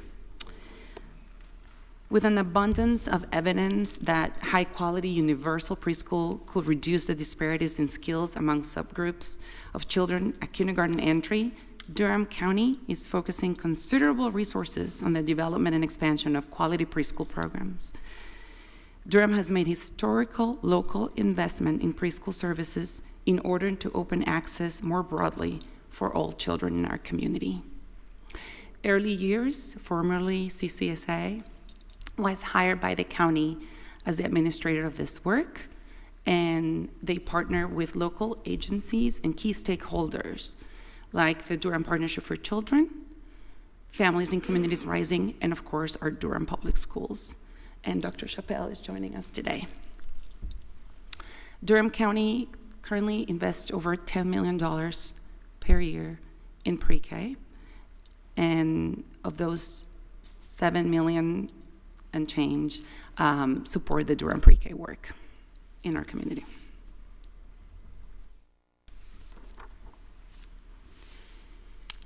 Durham Pre-K is open universally to all 4-year-olds and has a 10-year plan to grow incrementally to meet the full community goal, which is to serve 75% the 4-year-old census.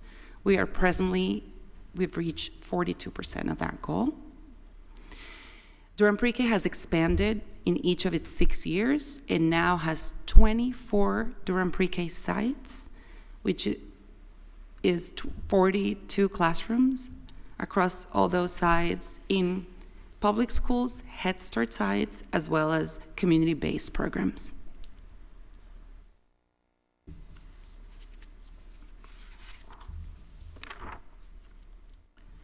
As you can imagine, the impact is huge, starting with increased access and fostering community connections, which levels the playing field for all children and families in our community. It also enhances teacher salaries and access to technical assistance and professional development, which contributes to quality and retention of our teachers. Partnerships that strengthen the program delivery and community awareness with all the key stakeholders I've mentioned. And promoting school readiness by developing executive functioning and social emotional skills for a successful kindergarten entry. One important aspect to note is our wrap care. Durham Pre-K currently offers before and after hours at all of their private sites as well as Head Start sites, ensuring increased enrollment of our families in those spaces.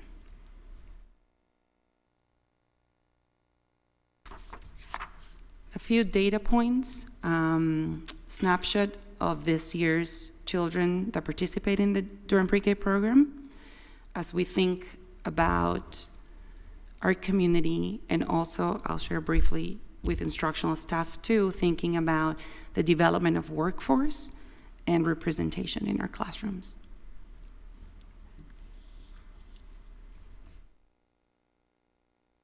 Also family income distributions.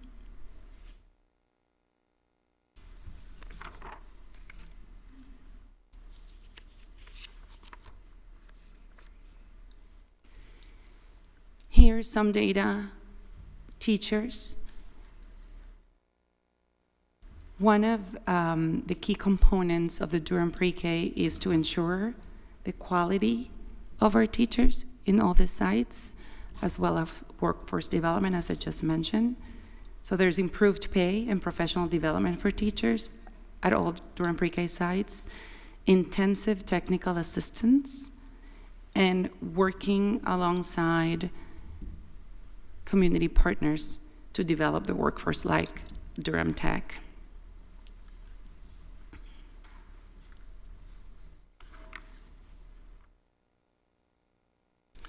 In order to support teachers, DPK ensures quality and retention by offering various supports.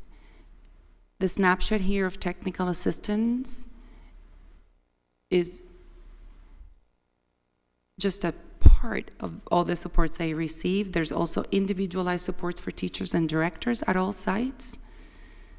And of course, opportunities for on-demand webinars, as I'm sharing here in this snapshot.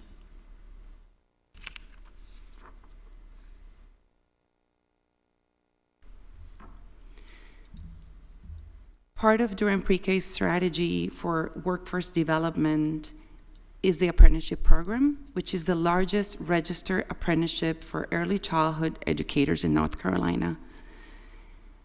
This happens in collaboration with Durham Pre-K, locally, with Durham Tech, locally, and it offers work-based, person-centered program designed to enable educators to learn while they earn.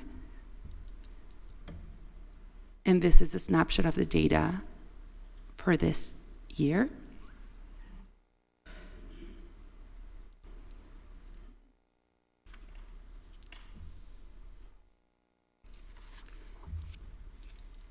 Our opportunities for Durham Pre-K are vast. We continue the strategy of incrementally increasing county Durham Pre-K funds annually in order to serve all children in our community. We continue to support Durham Public Schools in developing a sustainable plan for wraparound care services that mirror those of the private sites and Head Start in our county. We continue to work alongside Durham Public Schools to sign a community partner memorandum of agreement to provide data, and with that, a wider picture of the impact of our program,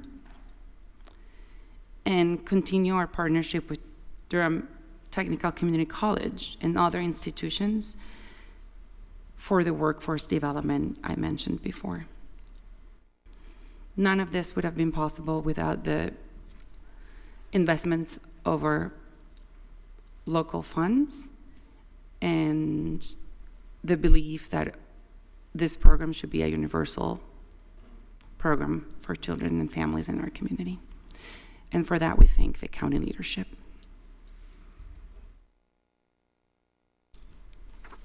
And now I'll open for questions.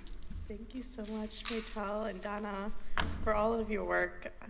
I'm obsessed with the cooperative extension and all of the work that y'all do, because it's the work that we see most directly impacting our community residents, like on an everyday basis. And y'all are on the ground doing that work, having that conversation. So just appreciative of all of the work, cooperative extension, food security, our early childhood team brings to the table. Commissioner Merton? Yeah, thank you so much for your presentation. I didn't mean to interrupt. I just couldn't hear what you had said. So, yes, ma'am.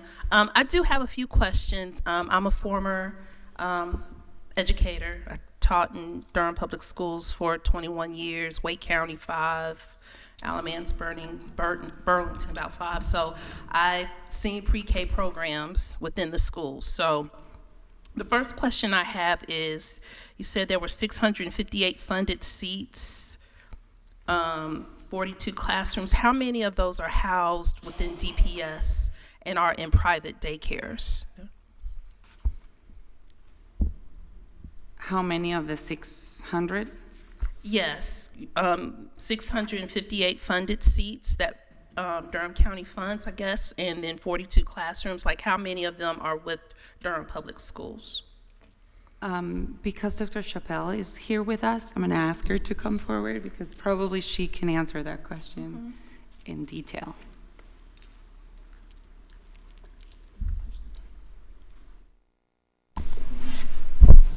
Hello, good morning.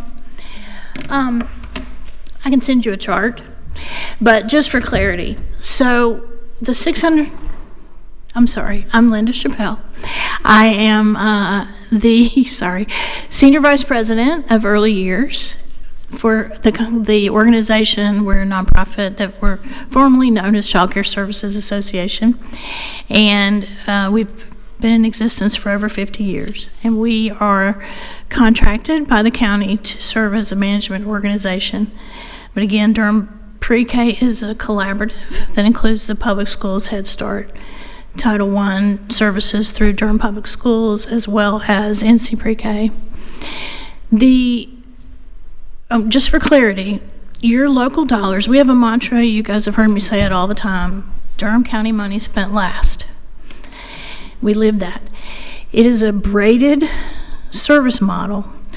So our goal is to expand seats. There, as of the last school year, there were over 1,700 preschool seats serving children in Durham.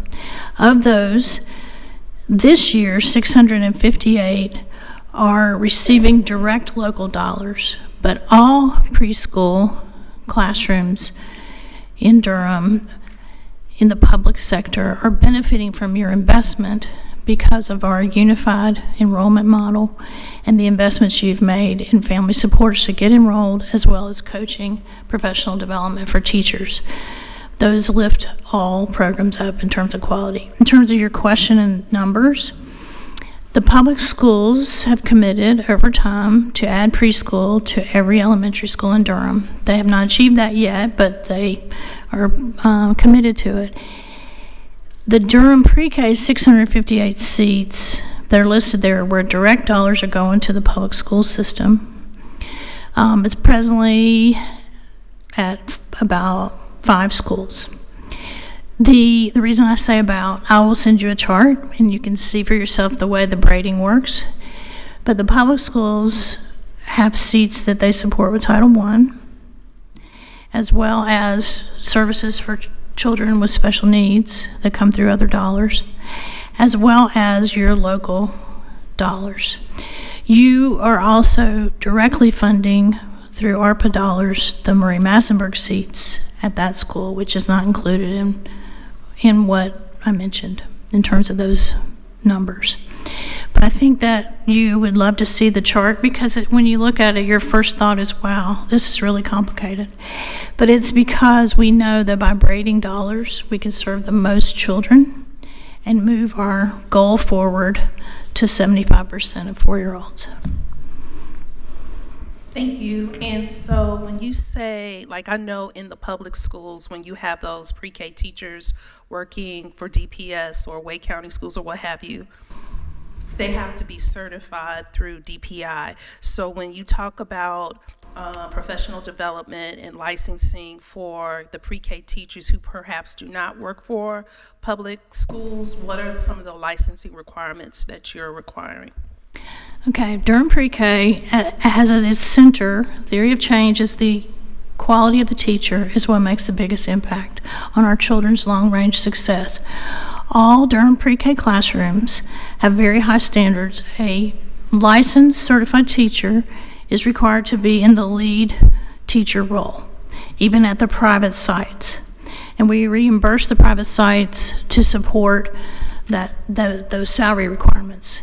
A unique piece is that in Durham, unlike in many programs, the private classrooms are required to use the Durham Public School salary scale.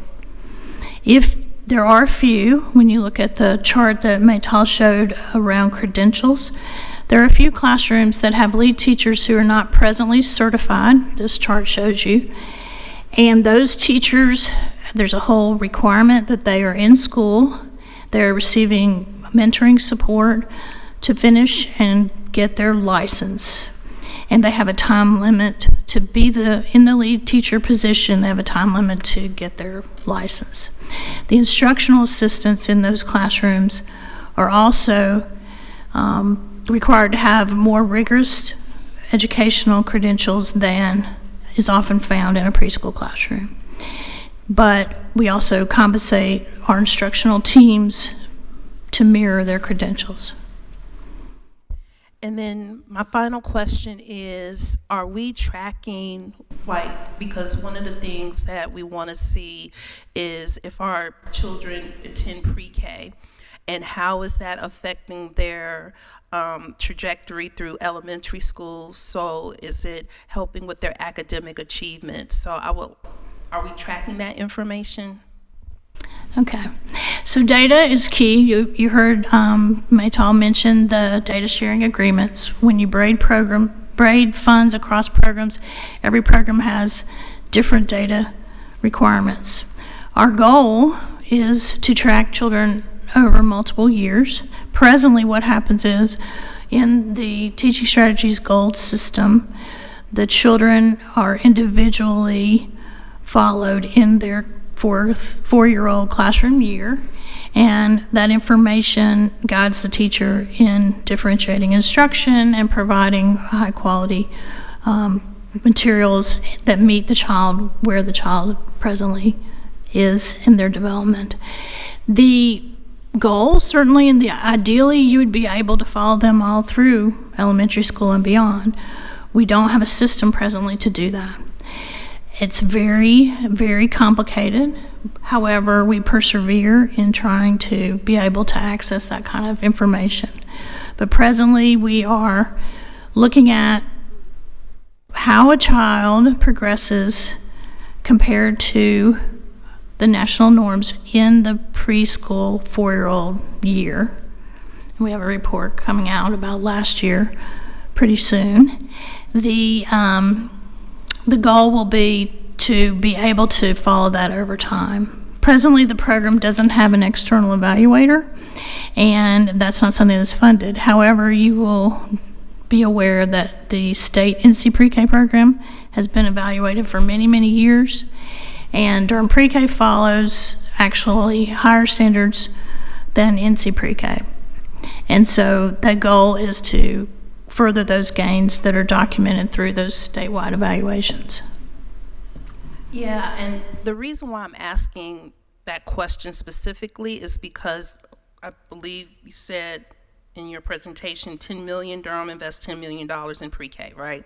So one of the things that you know, when we look at Durham Public Schools and, you know, we're making these investments, and then I read the Early Childhood Action Plan and, you know, the data about our children not reading at grade level, and the majority of the children in pre-K are African American children. So I want to make sure that if we're making those investments, that it's, you know, that people are seeing that investment. I think pre-K is really good and I'm for it, but I want to make sure that we are, you know, doing right by our kids when we do these programs. And, you know, I'm for pre-K. This is not me saying I'm not. I am totally for it, but we need to think about all the things are connected together when we do this. So. Yeah. Can I offer one thing? And I think part of this is structurally how this has been set up and what the county has been able to fund. And so I will say early years goes probably beyond what they are contracted and paid to do, because they're always seeking to do better. If we really do want to track that data in a more robust way, we will have to invest in that. We'll either have to find external funding that wants to fund that. That's not always an easy ask for a funder. Evaluation is not always something that's easy to fund, but if it's something that's important to us, we may need to think about how to do that. And I think we do also agree from the county staff side that we would like to, yes, we would like to know more, but we would have to make a conscious decision about kind of what exactly it is that we think that we most need to know, what would be beneficial for also not just to know it, but what would help us continue to improve that system, right? And so, you know, if that's an interest of the commissioners, ultimately we could spend some time also with our partners and with other experts in studying what might be most beneficial. But that could take some additional investment, just to kind of be clear about that, because it's not something we're currently funding. I appreciate it. Thank you so much for answering my questions. And one last thing I'll add to that, to Donna's point, one starting point for what you were bringing up, Commissioner Burton, is a data sharing agreement with Durham Public Schools. We do not have that. We do not have that. So working toward that will be an initial way of gathering that data. Yeah, that's good to know. I didn't know that, so thank you. Yeah, we don't have that. Yeah, a point of clarity, Durham does not have a data warehouse, and so all the programs across the systems don't have a mechanism for sharing data. For many years, those of you like myself have been around a long time, there's been a lot of work to try to get there, but there has not been the kind of progress we'd love to see. And those of you who've been around a long time will recall that the impetus for starting Durham Pre-K really came from the State of Durham Children Report that really showed that we had disparities among our families' children in terms of readiness for kindergarten and beyond. And that is absolutely core to this work and the investments that you've made into quality.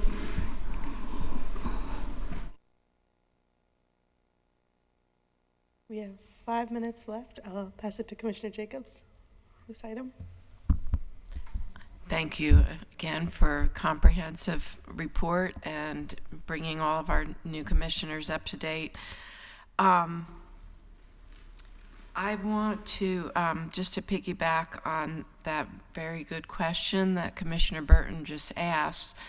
If I recall, when we were doing our budget last year, at the end of last year, approving our budget, we requested a data sharing agreement with Durham Public Schools. And because right now we are funding the pre-K at the Whitted School, Murray-Massenburg, and also Lyons Farms. And to your point, Commissioner Burton, right, we need to know when children are getting screened, the pre-K, the kindergarten screening, we need to know and have to know how kids, where they're at when they're coming into kindergarten, because from all the studies, we know how critical brain development, starting prenatal, and all of the foundation of lifelong learning happens before you even get to school. I'm sitting here telling a librarian. And the most important factor is literacy, right, for lifelong learning. And so we've been trying to get this in place. And I said, myself personally, that I was supporting approval of the budget, which was an extraordinary budget last year for Durham Public Schools, with the understanding, for me, one of those requirements, caveats, was to have a data sharing agreement with the amount of funding that we are providing. So I would like acting manager to get a status report sent to us, because I know our next joint meeting is going to be with the city, so it wouldn't really be appropriate to discuss it there. But if we can get an update on where that data sharing agreement is, that needs to be in place before we approve our budget this year. Okay? We can certainly do that. Yes, thank you. And then the other issue that you raised, Maytal, which was around the RAP care.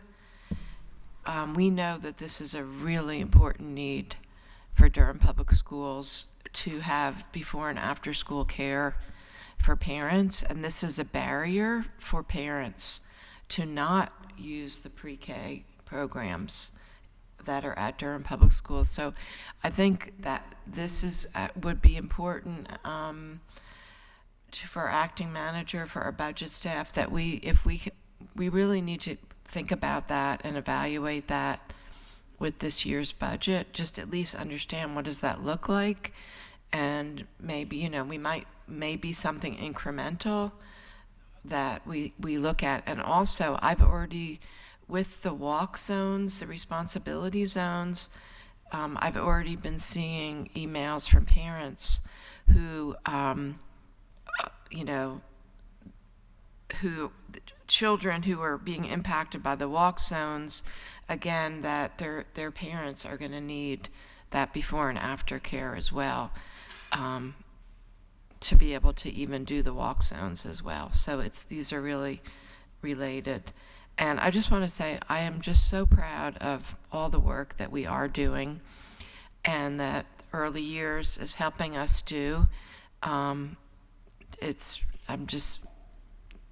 We are a national model, and the fact that we have these national funders coming to Durham, which I know Chair Alarm is going to be present for that, is really exciting. And I guess will there be, do you think there are some potential follow-up opportunities in terms of getting them directly engaged in helping us get from 42% to 75% in Durham? Because the one thing that we've also struggled with, and this is to our new board members, the goal of Durham Pre-K from the very beginning was that it should not be only Durham County funded. Our plan was that we would get foundations involved, get the private sector involved. So, and we haven't really been successful at that so far. Do you feel like there is the opportunity with this meeting this week? This particular group of funders that are coming this week, their focus is in the work of early relational health. Having said that, is over 20 foundations that will be in Durham, and our hope is to make the connections to also talk about the universal pre-K work that is happening in our community. Okay. I hope that we will really leverage that opportunity to make those connections and be able to follow up and see how that can directly benefit us. And I will say too, like we've started both in food security and with early childhood, working with John Kiefer, talking more about needs and grants and trying to craft strategy moving forward too, because we do know that extra funding is really necessary. Okay, thank you. Thank you Commissioner Valentine? Yes, so thank you. I'm also a fan of the cooperative, as you well know. I witnessed as a non-public official this board's commitment to the aspirational goal towards universal pre-K. And I'm absolutely 100% on board. I mentioned earlier that every dollar that we spend on children is the best investment we can make. And it's a good time. Just recently, we had the opportunity to talk to the delegation, and everyone seems to be coalescing around this issue. So I'm hoping that we can all come together, public and private, to get something done in this area, something substantive. And I think the time is right. Even under this challenging fiscal situation that we find ourselves in, I think in this area we can get something done.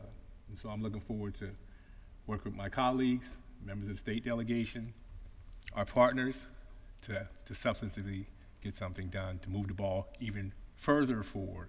So thank you. Thank you so much, Linda, Donna, Maytal, and I look forward to joining you on Wednesday. Thank you. Thank you. Okay. Last one. I have one question. Have we looked at the role of doing ACEs screening? I mean, I'm just wondering if at some point we could, and maybe also with Jess, wondering about how we can really incorporate that in our early childhood work, whether it's through Durham Pre-K or the other nonprofits, Reach Out and Read. Just wondering about that. I can get back to you on that. I know that Jess partners with the same organizations in providing training. I am not sure about the screenings themselves. I can check back in with her, and I don't know if early years. Yeah, so every child is screened prior to enrollment, and part of that developmental screening touches on a few of the factors that are aligned with ACEs. However, true ACEs screening really is deeper into the family engagement component, and Durham Pre-K, as well as all the partners, has a priority to deeply support families. It is something that has been talked about and lifted up as a concern, but there hasn't been a review to consider screening of families. Head Start does a lot of work in this area with their families, but they are funded extra for family support staff members. But I think that one of the key elements is all of our staff have been trained in trauma-informed practices, and the teachers and instructional staff are also going through training. That's a key element, but that's completely different than ACEs screening, obviously. Thank you all so much. Our next and final presentation, no pressure, Miss Nunn, for today is the presentation on the Resources for Youth Success and Empowerment RISE Assessment Center at the Youth Home. And we have 30 minutes allocated for this item. Ms. Nunn, do you think 20 minutes for presentation, 10 for questions is good? Wonderful. Thank you.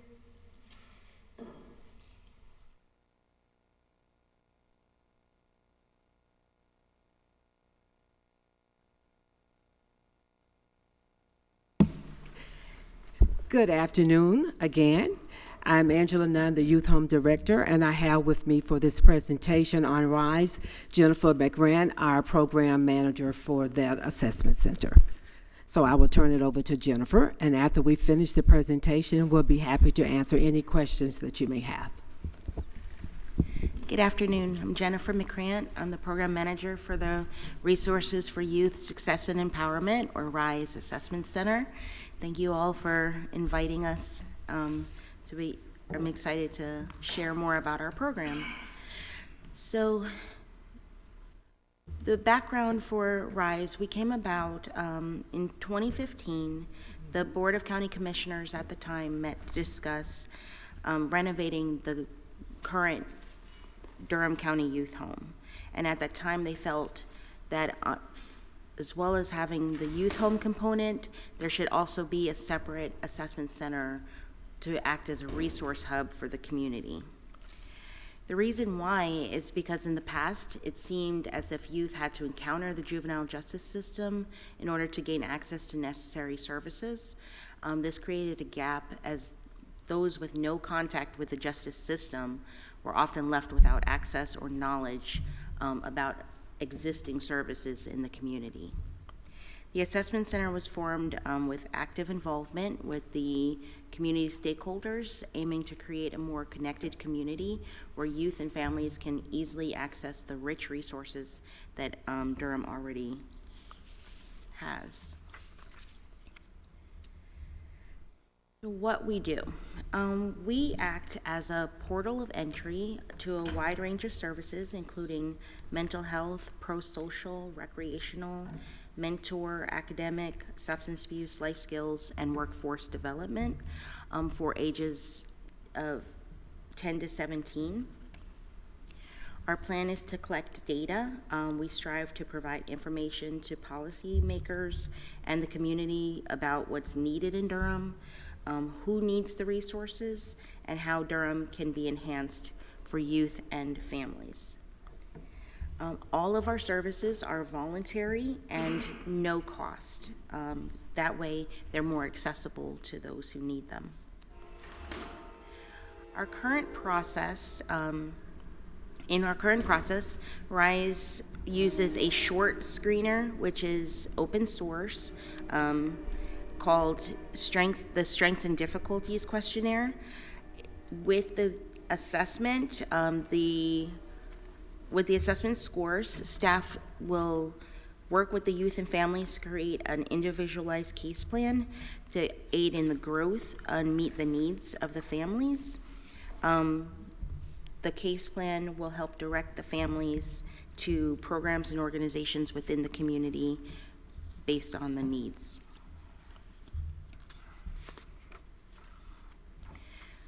So currently, we are a staff of 4. That includes me, the program manager. I am a clinician, 2 case managers, a diversion coordinator, and we do have a UNC social work student. The center operates from the youth home on Broad Street from 8:30 to 5 p.m., Monday through Friday. We currently work with a walk-in or appointment-based schedule. Our current process, the families will walk in and we will refer the youth to existing youth-serving organizations and providers within the county. Our program will actually be revised in the summer of 2025 to be a little bit more comprehensive. So that is what our looking forward is. Can I do this? Okay. So the structure after that time, we will launch into our full program. With our full program, we'll have 2 facets, the case management component as well as a diversion program. The case management component focuses on providing unbiased screenings and assessments, which allows RISE to offer a comprehensive, cohesive referral approach. And the diversion program will follow that case management process with the purpose of reducing youths that enter the juvenile justice system. This will be done by promoting best practices to divert youth from the system involvement. So the changes that will be made when we launch into our full program are our case managers and the diversion program coordinator will use a evidence-based screening tool called the Adolescents Needs and Strengths Assessment, or the CANS. This assessment is used to have a more comprehensive approach to understanding youth needs. The case managers will also have a caseload and follow the families for 90 days, and the diversion coordinator will follow the families for up to 120 days. I will be serving as the clinician in the office to provide comprehensive clinical assessments for the youth who need them based on the CANS assessment. We will also be extending our hours past the 5:30 so that we can be more accessible to families. The benefit as we see it, we will be tracking data now and in the future, and the data will be used to help staff identify what needs are most prevalent, such as mental health, mentors, recreational. We're going to try to pinpoint where the services are needed, like what part of the county, as well as who is seeking the services the most, and so that we can help those people in the county receive the best services possible. We also will work on unifying our stakeholders across the county and the city. And our hope is for RISE to become a model for other assessment centers to be created across the state. Thank you. That concludes our PowerPoint presentation, and we will now open it up for any questions that you may have. Thank you so much for this meaningful and impactful work that y'all are doing. And I know when we've had Ms. Nunn come and present to us before for our new commissioners, I'm sure you can see it from the amount of details they go into their work, but they really look at the children who are in the youth home with love and compassion as if they were their own children. And I think that's really important and vital to run a facility in a space like this, to have our children feel like we're looking out for them and want to support them and help them. And just before I pass it along, I just wanted to go back to Commissioner Valentine had asked a question at an earlier item, and during lunch break I had looked it up to find it about, you know, the jurisdiction of the youth home and it falling under the county instead of under law enforcement. It's actually through NC General Statute, and I'm sure not Commissioner, I know she would love to be a commissioner, Attorney Williamson. We'll look into this more, but North Carolina General Statute 153A-218 grants counties the authority to establish, acquire, erect, repair, maintain, and operate local confinement facilities, including juvenile detention centers, which the youth home is, but it does not mandate that such facilities be operated by law enforcement. And that's what allows not just Durham County, but other counties like Forsyth, Guilford, and Mecklenburg to host their own facilities within the county instead of through law enforcement, to be able to focus on a more restorative practice rather than, like, you know, an incarceration model, which detention centers and law enforcement led facilities tend to be. But since this is focused on children and youth, it's really about rehabilitating our youth, keeping them close to the family. That was the whole reason that we chose to expand the youth home, what was it, 2021, 22? Was because if we didn't have this facility within Durham, children would be separated from their families by being sent off to the Forsyth, Mecklenburg. And we wanted our Durham youth to be able to stay close to home because that would help with the rehabilitation. Thank you, Madam Chair. As you know, I'm a professional social worker by training and experience. And so with respect to the programming, I 100% agree. So my only concern is that we don't get in trouble with authorities belonging to someone else. So I actually had the county in mind when I raised that question. Yeah. So, but I agree 100% with the programming. Yeah. Okay. And so, yeah, we're not the only county that does it. But, hey, any questions? I just had a kind of two questions in one. But so you mentioned you were going to be extending the hours after 5 p.m. One, do we know yet how far, or like what your extended hours will be? And two, how are you going to communicate that, you know, so that people understand it a little bit better? That's a good question. Yes, we do know what hours we're going to extend to. We're going to extend till 7 p.m. on Monday through Thursday, and Saturday we're going to do 8 to 12:30.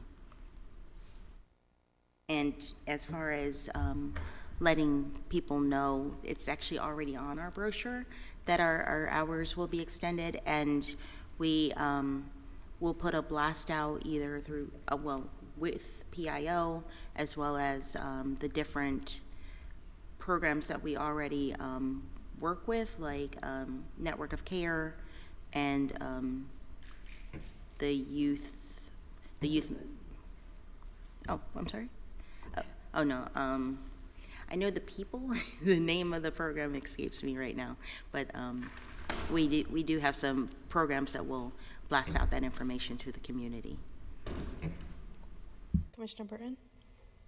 Thank you, Chair Alam. So with the RISE program, are like families referred to it, or is it just, okay, you know, I'm looking for support, I can just walk in? How does that work? Both ways. So what we are doing is we would like families to walk in when they're seeking services. We do get phone calls. We've been getting phone calls, and we invite the families to come and see us so that we can do a screening and a referral service. But we are also working with programs. We've met with social services, juvenile justice. We have upcoming meetings with Duke Children's Hospital, Duke Psychiatry, and as well as community programs like the Youth Mentoring Collaborative, Project Build, programs and as well as Thomas Leadership Mentoring Academy, so that they can speak to the families that are already working with them if they need extra assistance to come and see us. Yeah, I think this is just a great resource because I know a lot just families are just looking for things to support their kids. So thank you so much for doing this. And I would love just to come over and talk to you all more about it. I think this is really wonderful. Thank you. You're always welcome to come and visit. Commissioner Valentine? Thank you, Chair. I might take you up on that. In fact, I think I will. Yes. Thank you for the work you do in supporting families and also ensuring that our young people have resources so that they don't become subject to not only the juvenile justice system, but the criminal justice system later on. And so thank you for that. And during your presentation, you had mentioned that as part of your personnel, that you have an intern from the University of North Carolina, which is a fine institution. But I would like for you to also consider North Carolina Central University, that also has a very fine accredited graduate social work program. And so in the future, if you could consider some of our students for that intern opportunity, I think that they'd be willing to avail themselves and put forth their best efforts in our community. Thank you. Absolutely. Been an alum of North Carolina Central University. I totally agree with you. Miss Nunn's family has deep, deep roots here in Durham. And yeah, me and Commissioner Jacobs were able to go on a tour of the youth home when it first opened, but I highly recommend the new commissioners take that time to really see how much it's invested in supporting youth and providing the library, classroom spaces. It's not what you would imagine. Commissioner Jacobs? Yeah, well, thank you so much. This is really exciting. And for our new board members, this is totally new. This is the first time that we're getting a presentation on this as well. And, we've never had a resource like this in Durham. And with what we see happening with gang violence, with the mental health crisis that we see in young people right now, death by suicide is the highest cause of death for middle school age children in the United States now. Where our focus now is on family permanence. With DSS, we have the Family First Child Prevention Act, with the state requiring us to be investing upstream in our families. So this comes at a very, very important time. We know that a lot of people really don't know where to get resources. So I love the fact you guys have created this program, right? You have totally developed this yourselves, and I really appreciate the way you're being iterative like the way you're already pivoting, like, okay, we need to have different hours. We need to have 2 tracks. Like, that is fantastic. I applaud you, and I hope that you keep doing that.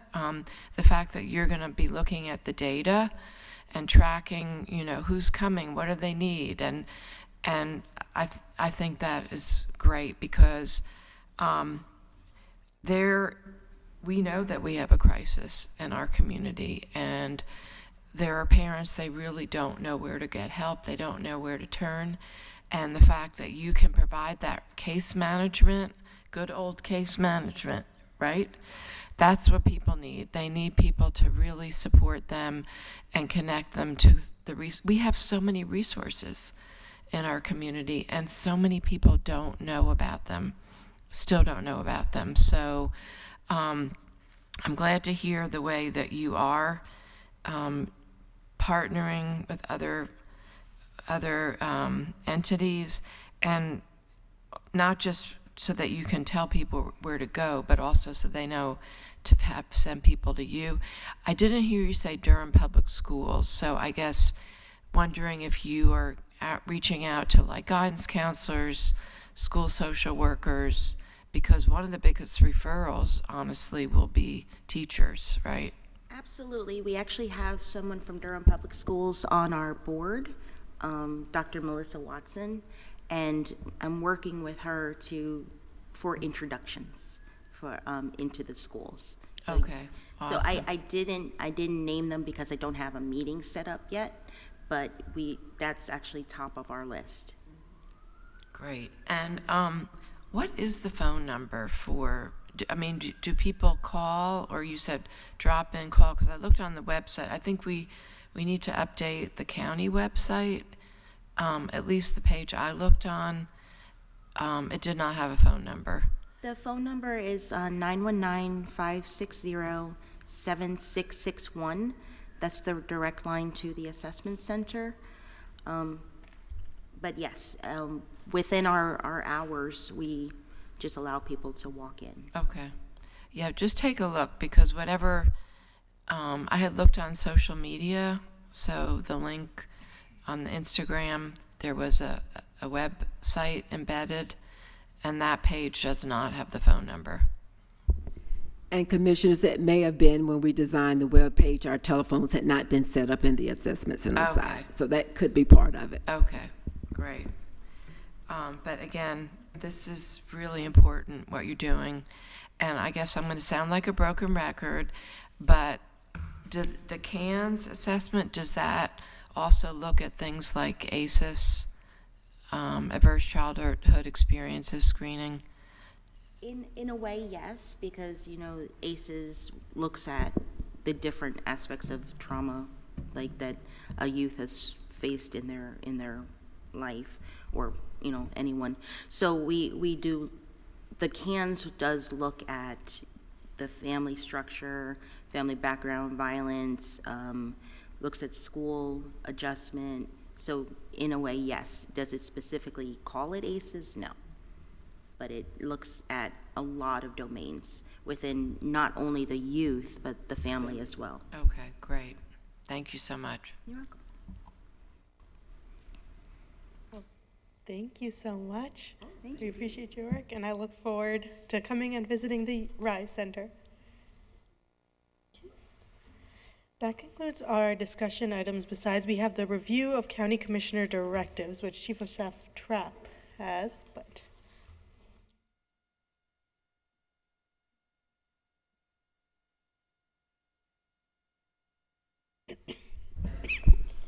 all right, good afternoon, Madam Chair, Commissioners, county staff. I sent you all the email over the weekend to our board directives.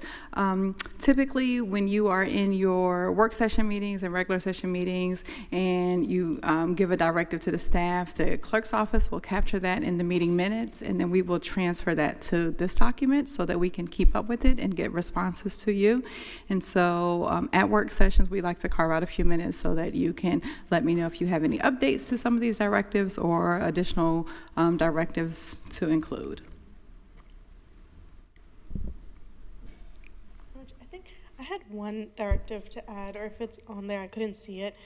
This was something that we talked about at a joint city-county a while back, and then also came up at the legislative meeting again, of if we can get the planning department to like map out our growth in Durham alongside, like the growth of houses being built and people moving into Durham alongside the service capacity we have, of like how many school seats we have available, how many residents we're able to service through EMS, fire, sheriff's office, that I would like to see on a map together, or a graph.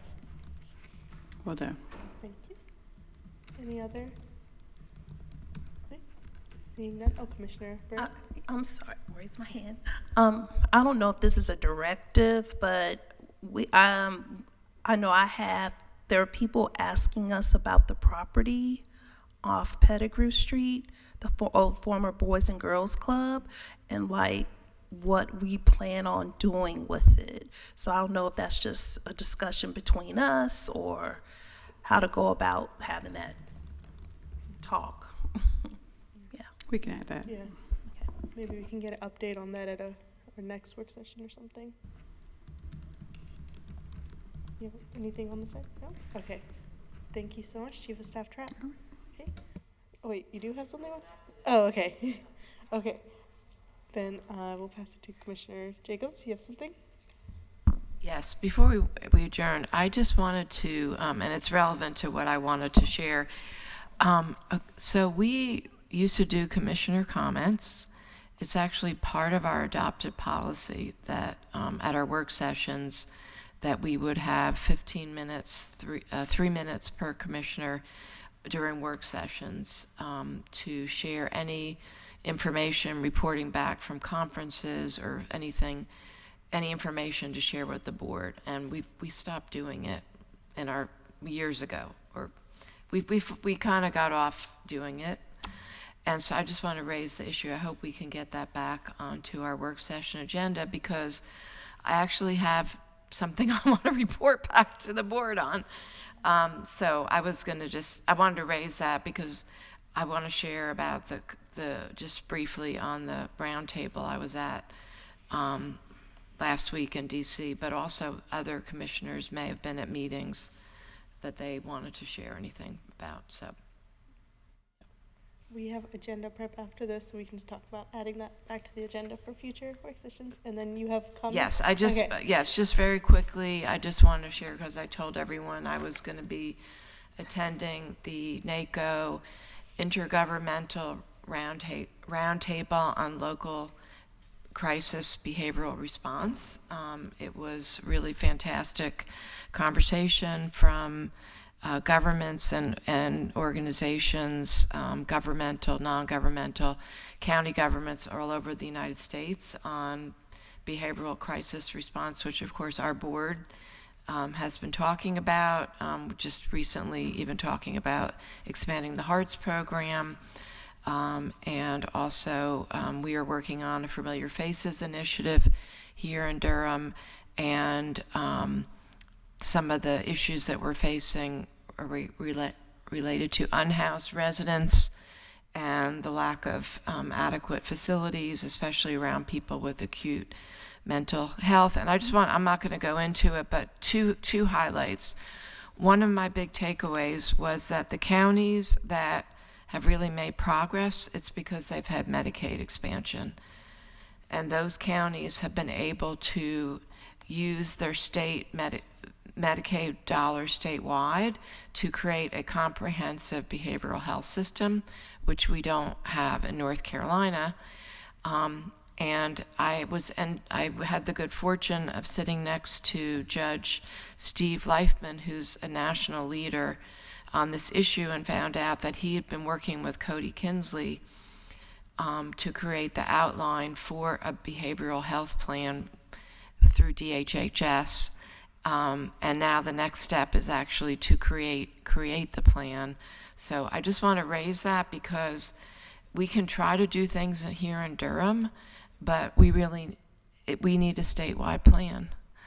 And there's investments that we need, like acute care, which is what we're seeing with the revolving door, people going in and out of our prison, our jail, our ER out on the street, is because we don't have, really don't have acute care facilities in our state and in our community. And it's something that local governments cannot take on. So I just want to lift that up, especially around the issue of if we, God forbid, lose our Medicaid dollars here in North Carolina. So we're at this moment of opportunity to actually, it's really exciting for North Carolina to actually have a real behavioral health crisis plan and to actually get facilities like other states have.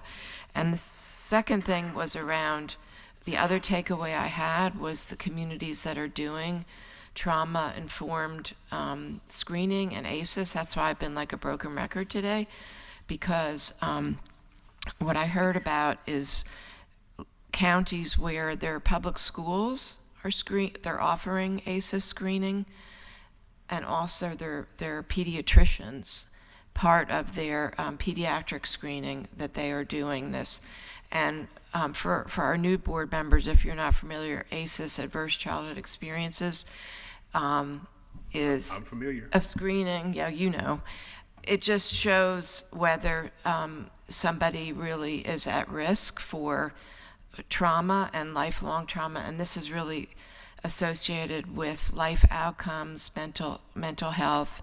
And the point is the earlier you diagnose it and the quicker you get someone into treatment, and also the resiliency that you can create. It's very treatable, but you have to know, you have to be able, the earlier you catch it and the better. And so that's like really focusing on upstream. So those are my two big takeaways that I wanted to share from this conference. And then the last thing is I went to an exhibit yesterday for the launching of this magazine, Nuevo South, that's in partnership with our city and county office on youth. It's amazing. There's an exhibit also over at the East Campus at Duke in the Friedel building, the Jameson Gallery. But this magazine was created by youth in Durham. It's absolutely gorgeous, immigrant youth. And I want to encourage our library. So I'm looking at our interim library director, Hall, that if we could look at getting a subscription at each of our libraries for this magazine. And I'll quickly pass it around because it is amazing, and our students can submit and try to be in this magazine as well. Thank you, Commissioner Jacobs, and thank you again so much for representing us in DC. And with that, I think we don't have any other, okay. We will now we'll entertain a motion to adjourn into closed session to consult with an attorney employed or retained by the public body in order to preserve attorney-client privilege between the attorney and the public body, which privilege is hereby acknowledged to General Statute 143-318.11A3. So moved. Second. Moved by Commissioner Burton, second by Commissioner Valentine. All in favor say aye. Aye. Any opposed? Okay, we are in closed session.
closed session. No action was taken, direction was given to staff. I'll entertain a motion to adjourn.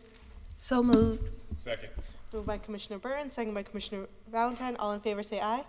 Aye. Any opposed? We are adjourned. Thank you. Yeah,